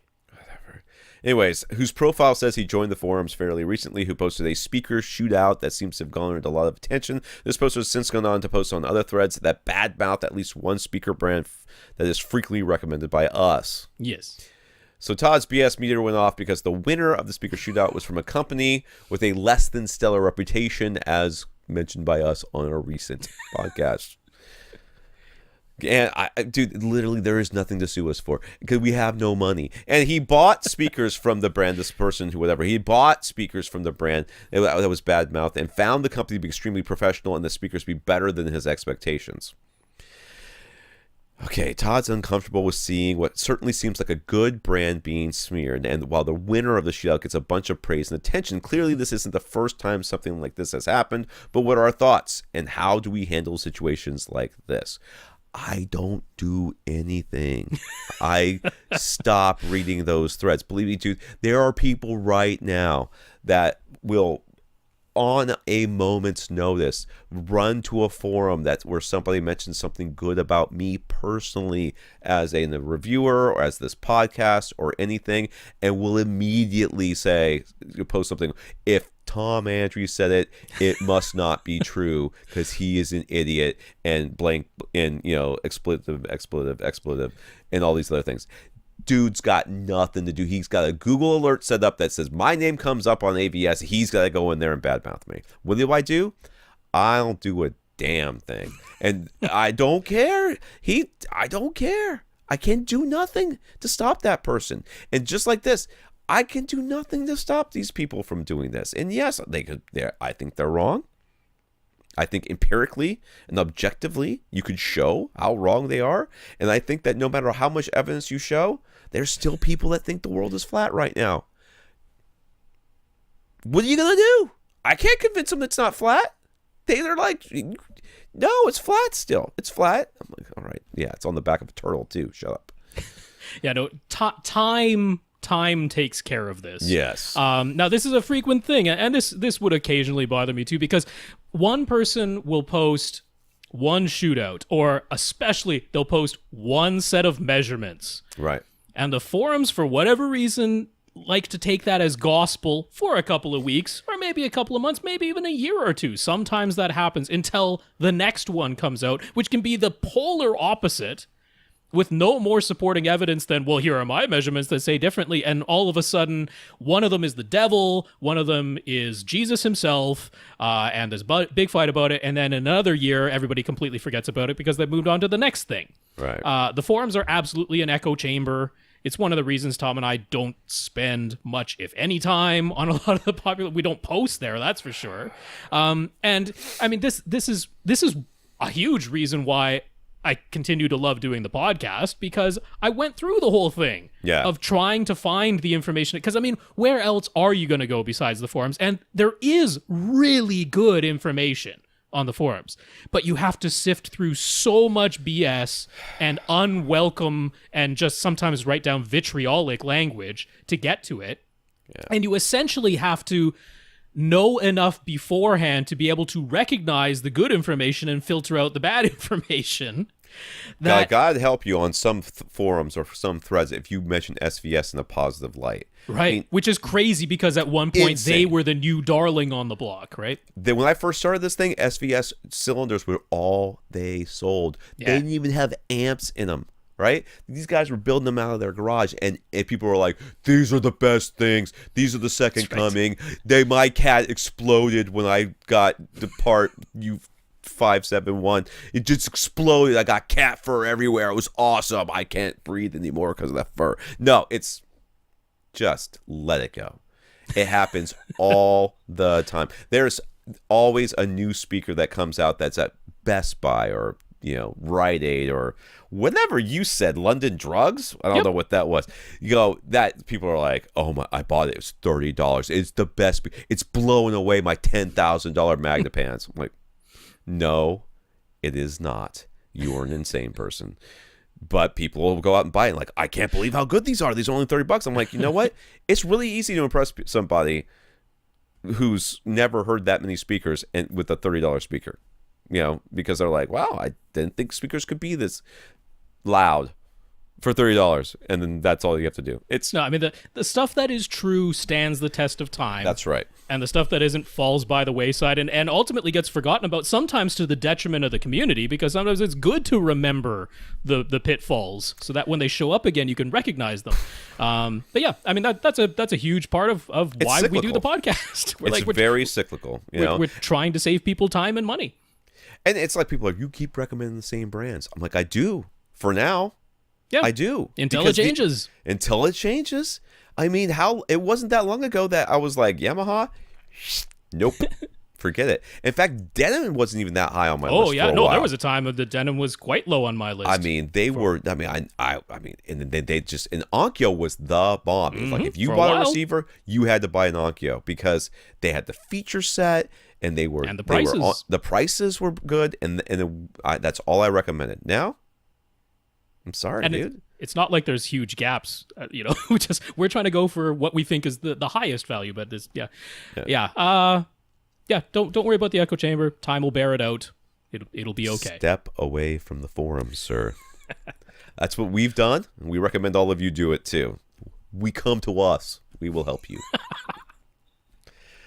Mitch has some questions about Odyssey microphone placement. He got the new Odyssey Editor app, and it gives recommendations for microphone placement, including the advice that all microphone positions should be within the left and right boundaries created by the front, left, and right speakers, i.e. the microphone should be somewhere between the left and right front speakers for all measurements. Mm-hmm. That kind of totally makes sense, but go on.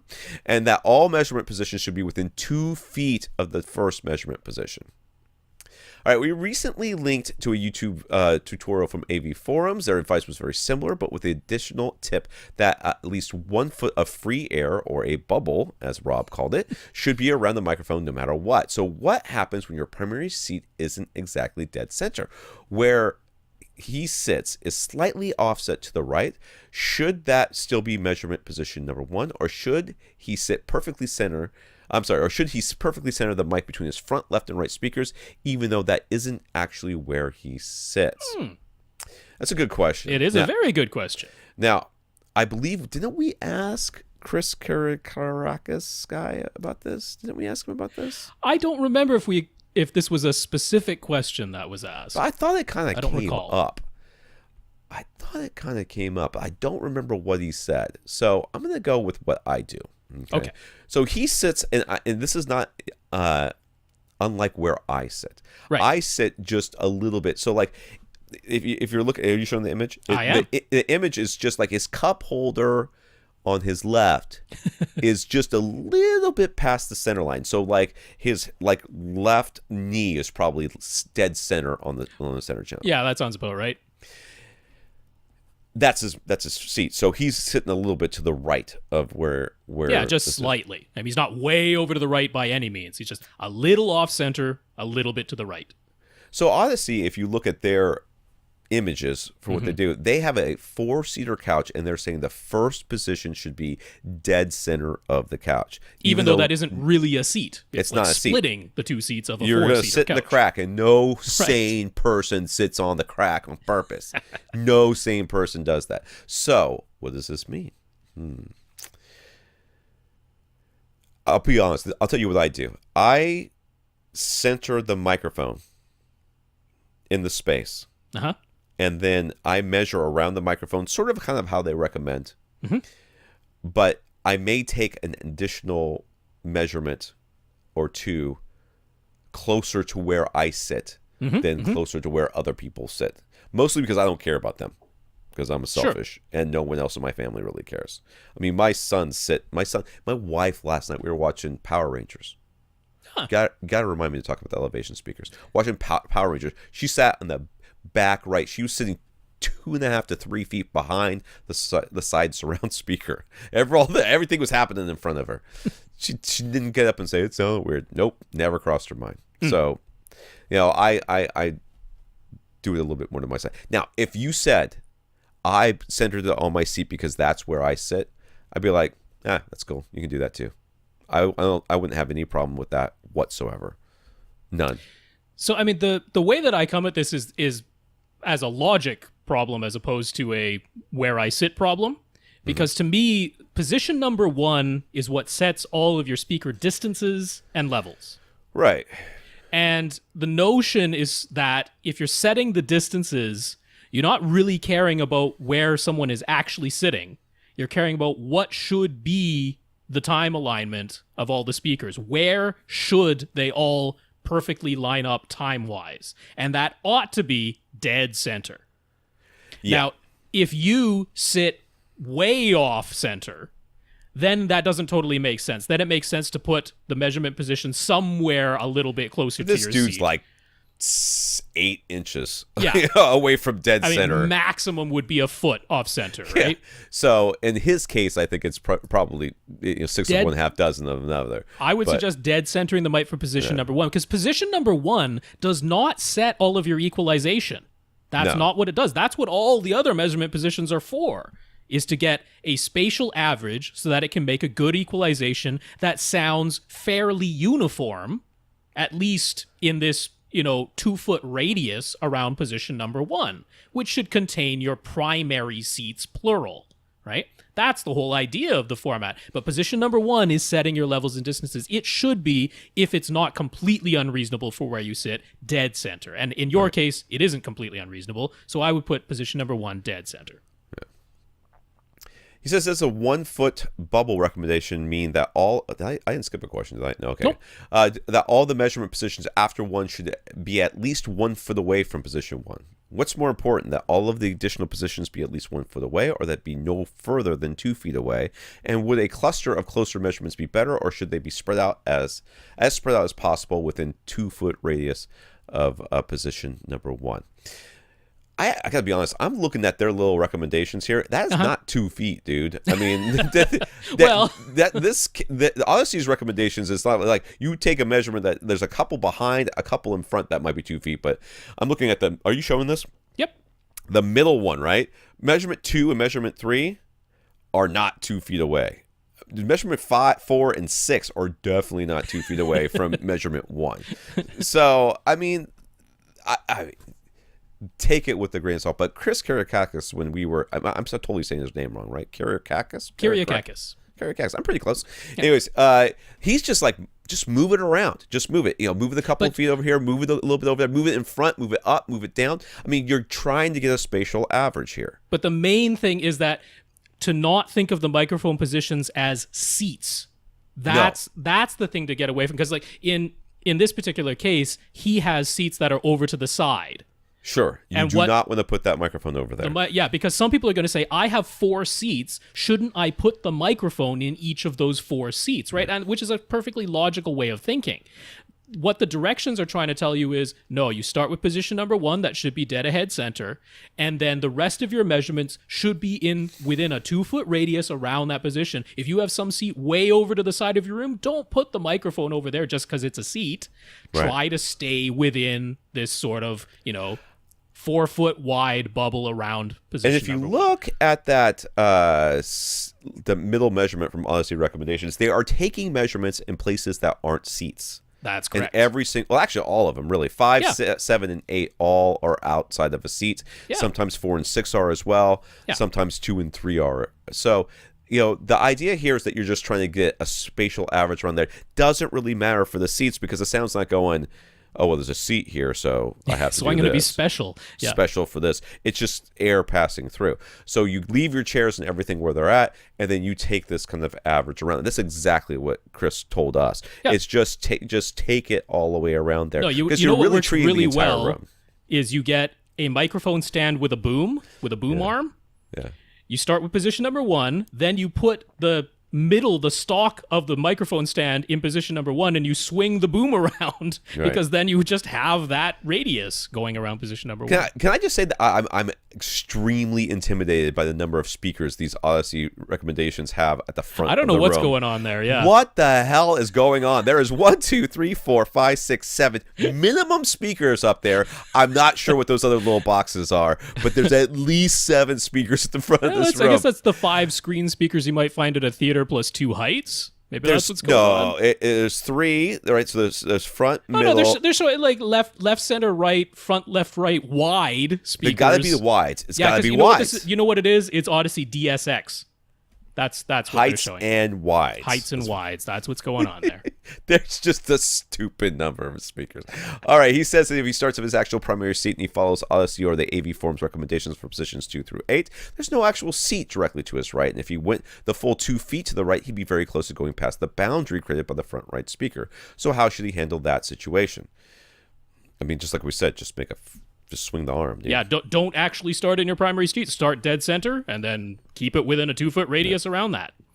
The instructions say that to have the microphone at ear height, but what if the seat reclines? So ear height is variable. What height is best? Yeah, so this is the thing that's is very, very interesting to me as well, because you want to keep that bubble, that 1-foot bubble, right? Mm-hmm. So but and Chris said you can lower the microphone down. Mm-hmm. You can lower it down. So you could actually take a measurement behind your seat, which would be behind your seat, but recline your seat and put the microphone 1 foot above where the back of the seat is. You could. Where you're, as it was reclined above the seat where your head would be, 1 foot above what your head, the actual thing. You could do that. I mean, but he said take height. I mean, you can usually do like 8 or 9 measurements with these things. Sometimes typically 8. More. That's what most. So yeah, but what height is best? I think most of these measurements should all be taken at seated ear height. Yeah, that's what I think. Which is the recommendation. You could take 1 or 2 that's lower or higher as well. He did say that. So yep, I mean, there's absolutely. no reason. Yeah. In the end, as long as you are taking multiple measurements around and you're not screwing it up too bad by having boundary reinforcement going on or that sort of thing, you're going to end up with a pretty good result. That's kind of what Chris said as well. As long as you're following the directions as best you can and not overthinking it. I mean, because remember, this is supposed to be the room. I mean, yeah, I don't think that it would be a complete disaster if you took your measurement microphone. You said, I already did Odyssey, and I made my seat be the center, and I did 2 feet all the way around it, but I made sure there was no boundary reinforcement. There's nothing in the way.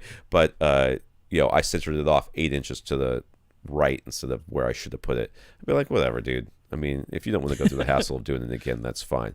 But technically, you should put it straight smack in the center, and that's what I do. I mean, I put it smack in the center, which is kind of almost exactly how you have yours set up, and it's fine. It's fine. So should recliners be in their full upright position when you're measuring, or should they be reclined? Well, how do you normally listen? I guess, are you always reclined? Because I'm normally sitting. I just leave them up. Yeah, I would leave them up because most of the time they're going to be that way. Yeah, leave them up. Jack is trying to help his parents hear their TV better. They recently upgraded to a 40-inch LCD TV, which has, quote, atrocious sound, end quote. I believe you. I would. I do not doubt that claim. He knows that a soundbar is usually a good option for this kind of situation, but there is a snag. Their entertainment center is a big old wooden one designed for a tube TV. So the available width where the soundbar will go is only about 27 inches. There's no option for getting rid of the entertainment center as it's Amish oak, and they refuse to part with it. Those Amish, once you get them in their house, they won't leave. They're like, ooh, look at all these lights. It's very exciting in here. There's a very large, I don't know if they're Amish or Mennonite or whatever, community in the Sarasota area. And every once in a while I have to do work down there, and I'll be driving around in the morning, and there's all these people wearing the little bonnet things, riding bikes around, like the little 3-wheeled bikes that have baskets in the back, so they can go to the store and buy stuff and stuff. It's a very interesting life. I would love to spend some time with them and just see how they live, see how they deal with all of this. And I'm actually afraid to do that. I'm afraid to go talk to somebody. I might go, you know what, we're out. go live with the Mennonites.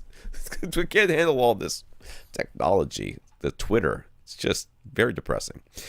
Jack had the idea of using a pair of bookshelf speakers on their sides connected to a cheap amp of some kind, building a box around them and setting the TV on top of that. So is there a better option? The main requirements are better dialogue intelligibility, volume control using the TV remote, and a budget of around $100 for the whole thing? Yep.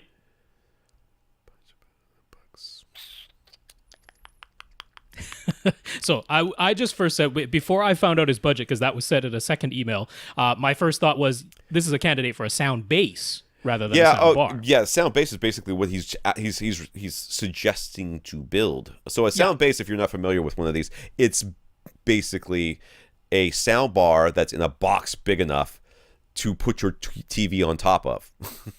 Yeah. And they usually have a lot more bass as well because they have increased cabinet volume. Yeah. And this would be a perfect solution for that. $100 though. Yeah. So I was just going to say the first one I thought of, it actually comes from Fluence. Right. It's their AB40, but it's $250. Right. Now, good sounding. I think, quite reasonable. $250 isn't exorbitant. But that's more than he wanted to spend. So Pyle, that company Pyle, they do make a sound bass that is under $100. But I haven't heard it myself, but by all accounts, it has no highs, no lows. it's just some mid-range drivers in there. Now, most say dialogue intelligibility, better than a TV speakers, but yeah, you're kind of getting what you pay for there. Under $100, not getting too much. So I was thinking, okay, Vizio does make a 28-inch wide soundbar, and Vizio soundbar is pretty darn good, especially for dialogue intelligibility. Now, I don't know. I mean, he said a 40-inch TV, which would be 30-something inches wide itself. Right. So I'm wondering if maybe his estimate of how wide this cabinet is, either the TV is smaller than he thought or the cabinet is wider than he thought, because otherwise a 40-inch... Maybe they put like a mount in there so that it actually sits in front of it a little bit, but it doesn't sound like something. But 28 inches, I was like, maybe that's good, but that's about the smallest soundbar that's there for under $100. So ultimately, I was like, get some powered monitors. Get some. Yeah, I was actually thinking like an audio engine or something like that. But that's over $100. Well, just $100 is unreasonable. I can't. M Audio, which is a very decent desktop speaker brand. They're AV32s. Now, the one complaint that some people have about them is they're a little bit bass heavy, but I'm like, that's going to be a benefit in this case. Well, not for dialogue intelligibility, though. I don't. I mean, especially if he's going to put them inside of a cabinet, that's going to make them super duper boomy. That's possible, but there are other choices as well. But M Audio makes a pretty good monitor for a low price. Yeah. So that's what I thought was the way to go ultimately. There's just I understand where he's going here. I was like trying to think of something because I swear that you just added this $100 budget thing like after I read the question. Because it was a separate email, so that's possible. So because I was thinking he could get the prime elevation speakers and put them up there and then mount them and have it. I mean, he could actually just mount them right to the top of the Amish thing, and have it sit up there. But this budget would kill that idea. But it's $200. They're $200 and you'd still need each. an amplifier for them. And you would still need an amplifier for them. But the audio engines came to my mind as being something that would be good. $100 is hard to do. You could do just about any sort of standalone Bluetooth type speaker, knowing that it's not going to be Bluetooth. You're just going to plug it in. Plug it into the auxiliary jack. Yeah, with the 3. It might have RCA inputs, or just might have a headphone type input, and you would just get RCA to headphone and do it that way, or the 3.5 millimeter. You could do something like that. I mean, Craigslist for a thing, I guess, but measure and make sure that you know how wide this thing actually is. I actually think the sound bases are his best bet. I think that overall... I mean, that's what I would go for. Is just to get it for under $100, you're looking at a not fantastic one. That's just the way it goes. Maybe save up a bit. So he asks if he goes for a pair of speakers and he lays them on their sides, so you position the tweeters on the outsides or the insides? Outsides. I mean, I would put them on the outsides, honestly, but... These are left-right, so... A little 6 of one, half dozen of the other. That would be non-optimal placement anyways. I would be more worried about them being front-ported than worrying about what side the tweeter is going to be on. But yes, I would put them on the outside. Yeah. If you ever see a sound bar that has tweeters, a single tweeter and a single woofer, the tweeter is always on the outside. Yeah. And the woofer is always on the inside. Aiden says this theater is hot. The temperature in the theater gets up to 80 degrees while the rest of the house is 74. Dude, I want to live in your house right now. Like right now. It's so hot here. The room is 16 by 12 and 12 and a half foot. It's a former bedroom with only one AC vent that's located directly above the projector. He emailed before about condensation concerns. Do you remember that email? Yeah. And all of his AV equipment is in the closet of this room. So what are his best options for getting the theater down to a reasonable temperature, listed from least expensive to most, if possible? Open a door? That's the least expensive one. I don't know if that would even work. Well, I mean, technically, entropy, heat, if it's hot in here and cool everywhere else, it should cycle through, a fan? Open door and a fan is the cheapest possible option here. That's true. Yeah, just to cycle the air. To cycle the air. With only the one vent, I'm guessing that us suggesting that he get another vent is really not going to make costly. It's probably not as cheap. Adding a separate AC unit, getting something like an AC that isn't okay. There are ACs that have zones, right? So they have zones. So you have a zone for one. But that means replacing your. But you can get something like the Ecobee, or even the Nest, which I don't know if they still sell those, but that will have sensors that you put in multiple rooms. Yeah, but you still need to be able to move the air to those rooms independently. The thermostat doesn't do that. The thermostat would do is notice that it's really hot in this room, then cool the house. Just keep blowing air until that room gets cold, which means the rest of the house is going to be freezing. All right. Hey, you asked for cheap. That's a couple $100, but your AC bill is going to be redonkulous at the end of that. Yeah. No, very seriously, Aiden, I'm less concerned about price and more concerned about doing this correct, because I'm going to make a guess here, an educated guess, that this is a room above a garage. Because in Canada, we have the reverse problem. We always talk about the room above the garage in most houses is too cold, because here it gets cold. It doesn't get crazy hot. Where is he? Do we know where he is? I don't know, but it's the same issue. The issue typically is the room above the garage.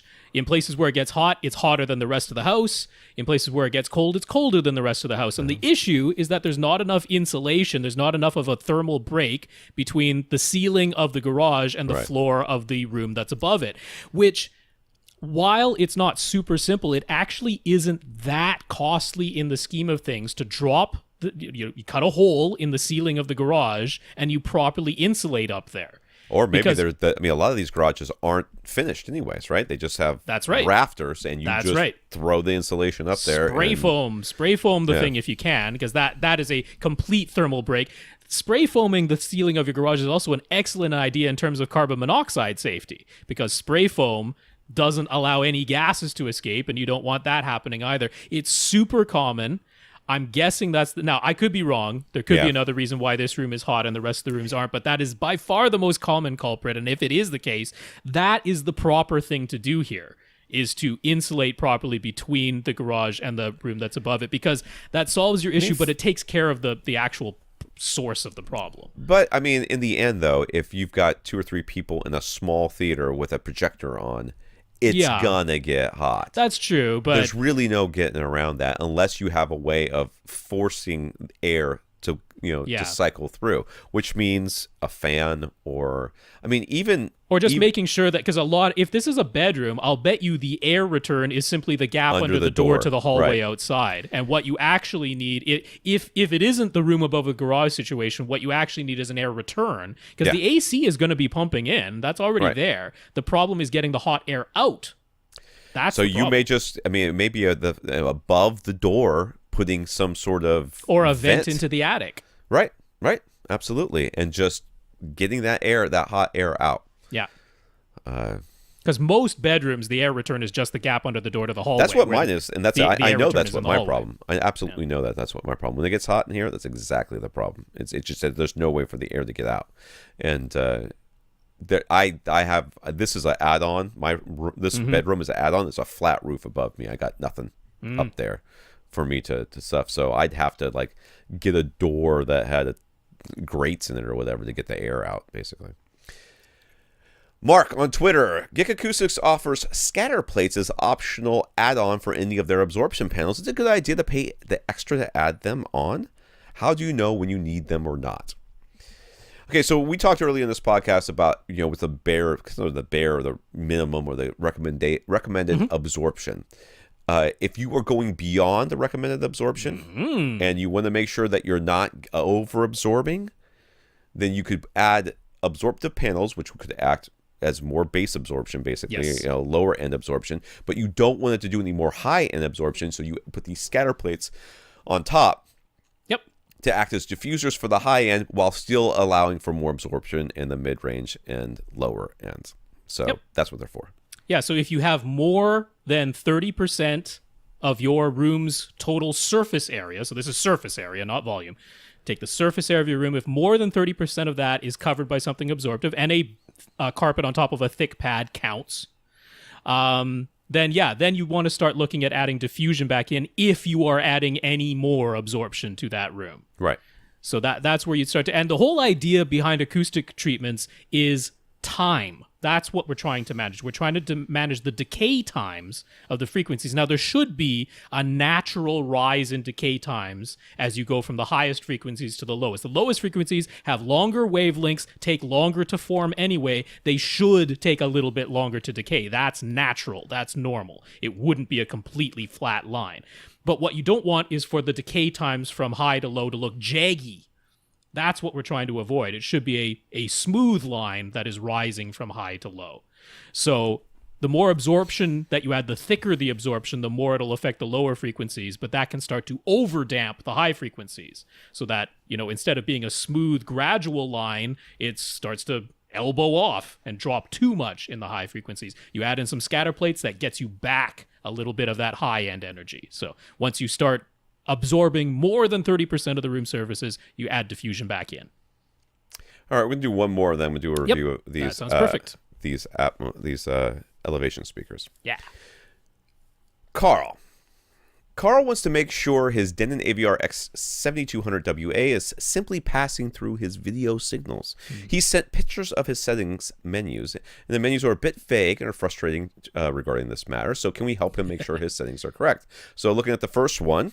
Yes. Video HDMI setup. Is that the one we're looking at? That's the first one. All right.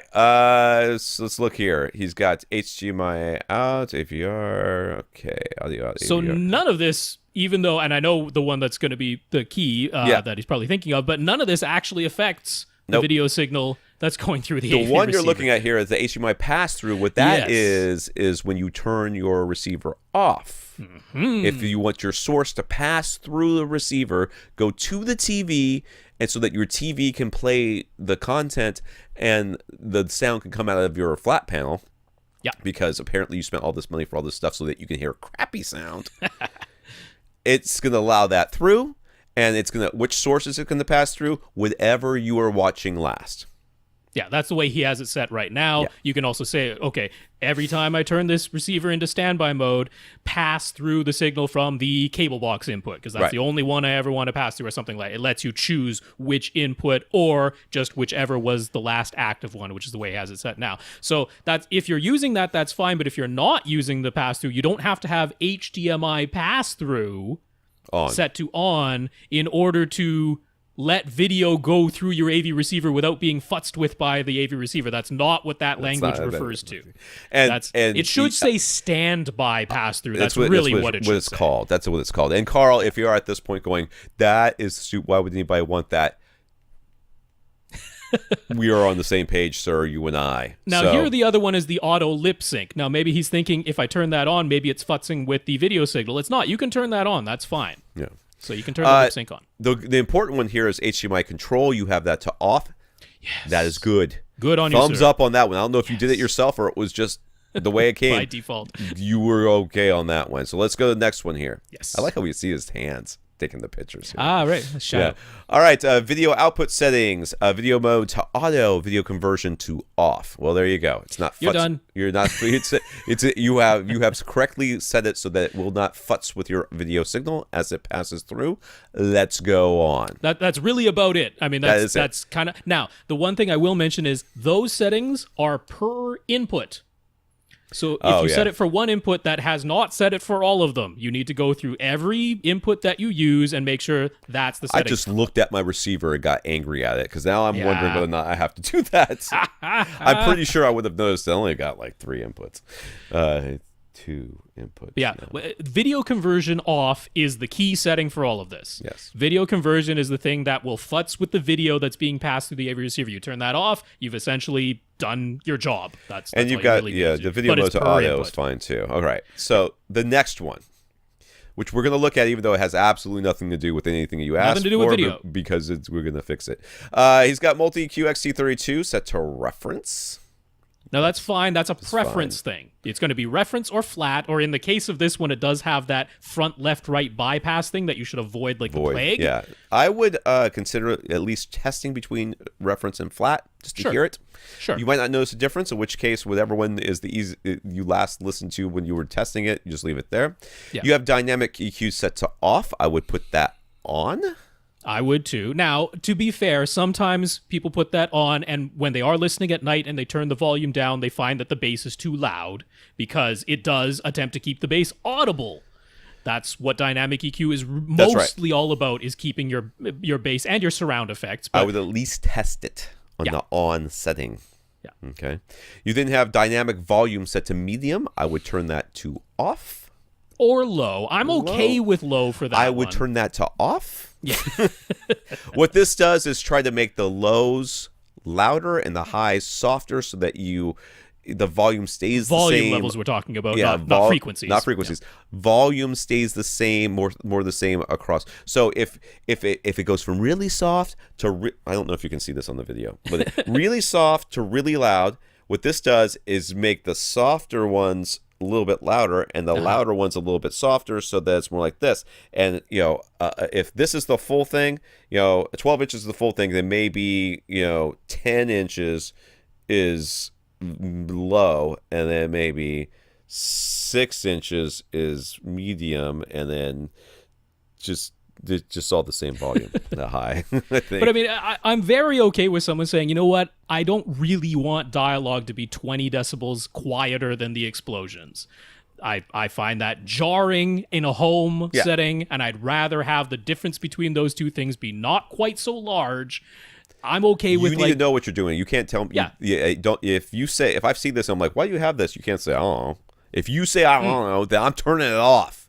So you need to have done this purposefully. Now, the next one is Odyssey LFC. That's low frequency containment. The idea of this one is to keep the lowest sounds from vibrating your neighbors. You have this set to off, which means clearly you don't have neighbors to worry about. So people have tested. It's just a roll off. There's nothing. There's nothing particularly fancy about it. Yeah. It's just a now. What's interesting is if you turn dynamic EQ on and you find that the problem you have is that at night you turn the volume down, but the bass gets too loud. If you have dynamic EQ on and Odyssey LFC on, they kind of counteract each other, and it turns out quite all right at low volume. Because as you increase the volume, both of them act less. Right. As you increase the volume, both of them, they don't change the signal very much. It's only when you turn the volume down that you really start to notice what they're doing, and they kind of counteract each other. So that is one kind of solution for being able to keep dynamic EQ on without the bass getting too loud at night when you've got the volume turned way down. So that's it. What do we got here? Infinite Gary is the last question. Okay, Infinite Gary, you're going to be next week. Yes, all right, I want to talk briefly about these prime elevation speakers. Now, one of the reasons I haven't done a formal review of these things is I had every intention of setting them as main speakers and then just listening to them and getting them a thorough sort of listen to, and it was too much of a hassle and I didn't do it, and that's why I haven't really talked about them. So they've been living in my home theater for quite some time, and I have occasionally noticed that they have been around, and that has been nice. As front heights. As front heights. It's occasionally noticed that they've been around. Now, last night was the first time I really noticed them as being part of the home theater. It was watching the new Power Rangers movie. My brother, who's autistic, has been watching Power Rangers since Power Rangers has been a thing, and therefore the new movie came out, he bought it. It didn't make any difference. It could have been the worst movie, the best movie. He's buying it. He's going to watch it. He's autistic. It's not. There's non-negotiable. He owns every Power Ranger thing every movie that's ever been in every format. And if they come out with a new box set that is physically smaller, doesn't make any difference if they've added anything. But if the box is physically smaller than the box he currently has, he will buy it all again so that he can get more things on his shelf because he has limited shelf space. And that's very important to him. So, and then he gives me all the ones he doesn't want. So I've thrown away more Power Ranger stuff than you can possibly imagine. So last night I'm watching Power Rangers, and at the very beginning they have an Atmos kind of demo thing. I'm like, that sounded pretty cool. It went all around the room. Now it went all around the front of the room a lot better than it went all around the back of the room where I don't have any speakers. But it did go all the way around, which I thought was very good. But then during the movie, there was quite a few scenes where the Atmos I thought was really well. And I remember I don't have an Atmos receiver, so I'm not getting actually Atmos. Decoding Atmos. So this is what you're using DTS Neo X. Neo X, mixing, the Neo X up mixing. I was doing Odyssey, but I didn't like it as much. I did a Neo X, and it's really quite good. It's really quite good. So I like Neo X. That's still my favorite up mixer. And these speakers so seamlessly blend that I realized after this how well they have integrated into my system without me even knowing they were there. They just add enough, man. But especially during these scenes where that it really had to go around the room. I mean, I've been slowly realizing that I love these speakers a little bit more every time they show up. As far as setting them up, is easy as pie. As far as their build quality and like the little things that they did, because you can set them in multiple ways, right? You could set them up, so that they're right near the ceiling. You could set them on the side. So on the grill, the little logo is adjustable so that it's is facing in the right way.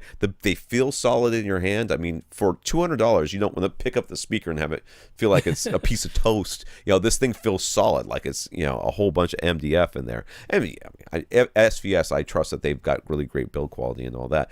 But they integrated so well with the rest of my speakers that I didn't realize how much they were doing until they started doing something. It's kind of like when you buy that second subwoofer. Right. And you think to yourself, it's not really doing much. It's kind of actually quieter in here. And all of a sudden, blah, blah, blah. And that's happened to me a number of times over the course of this time. So I'm very, very impressed with these speakers. Good. They have done quite a good job of staying out of the way when they need to, but providing what they need. I have gotten a couple of listeners suggesting that I should get a new receiver, and I'm like, yeah, I should. Yeah, why don't you bring it up with my wife, and we'll see how well that goes for you. But I am looking at that $550 X3300W, thinking, man, it'll only be 5.2.2 though. You've already got more speakers than that. Yeah, I know. You've already got 9 speakers. So I would have to get the 4300. 4300, or the SR6011 from Marantz. I really would like a Marantz. Or 6010 even. SR6010 would work. That could be doable. Yeah, my birthday's in October, so everybody send money. Because that's about the only way that's going to happen. All right. This is AVRant, the podcast that answers your home theater and AV questions. To get your questions answered, all you have to do is email us at question@avrant.com. For the rest of the contact information, see the beginning of the podcast. We do want to thank our listeners of the week. We want to thank John, David, Timu, and Earl for going to www.avrant.com and clicking on the Buy Us a Cup of Coffee link. There they were able to give us a PayPal donation. So thank you, John, David, Timu, and Earl, for helping to support the podcast. Yeah, John, David, Timu, Earl, thank you so much for those donations. Appreciate it. Also want to thank Adam, Todd, and Mark for talking us up to various manufacturers. Thank you, Adam, Todd, and Mark. And I know you're enjoying your purchases. Yeah, Adam, Todd, Mark, congrats on those purchases. Thanks for mentioning us to those retailers and manufacturers. All right. For AVRant, I'm Tom Andry. And I'm Rob H. I also want to thank Fred because, we are the beacons of rationality. Are you putting the image up right now? Of I can't see it. Of course I am. I can't see it. I have to have an excuse to put that up there again. We are floating out there amongst the clouds, apparently being blasted by a lighthouse with a if that were real life size, that is a horn. That is a horn. Big horn. If you think about how large a lighthouse is, but there we are, whispering to you from the heavens. From the heavens. Thank you. We appreciate it. Now, dual subwoofers. Buy them. Corner placements. Opposite corners. Thanks so much, guys. All right. Go out and listen to something.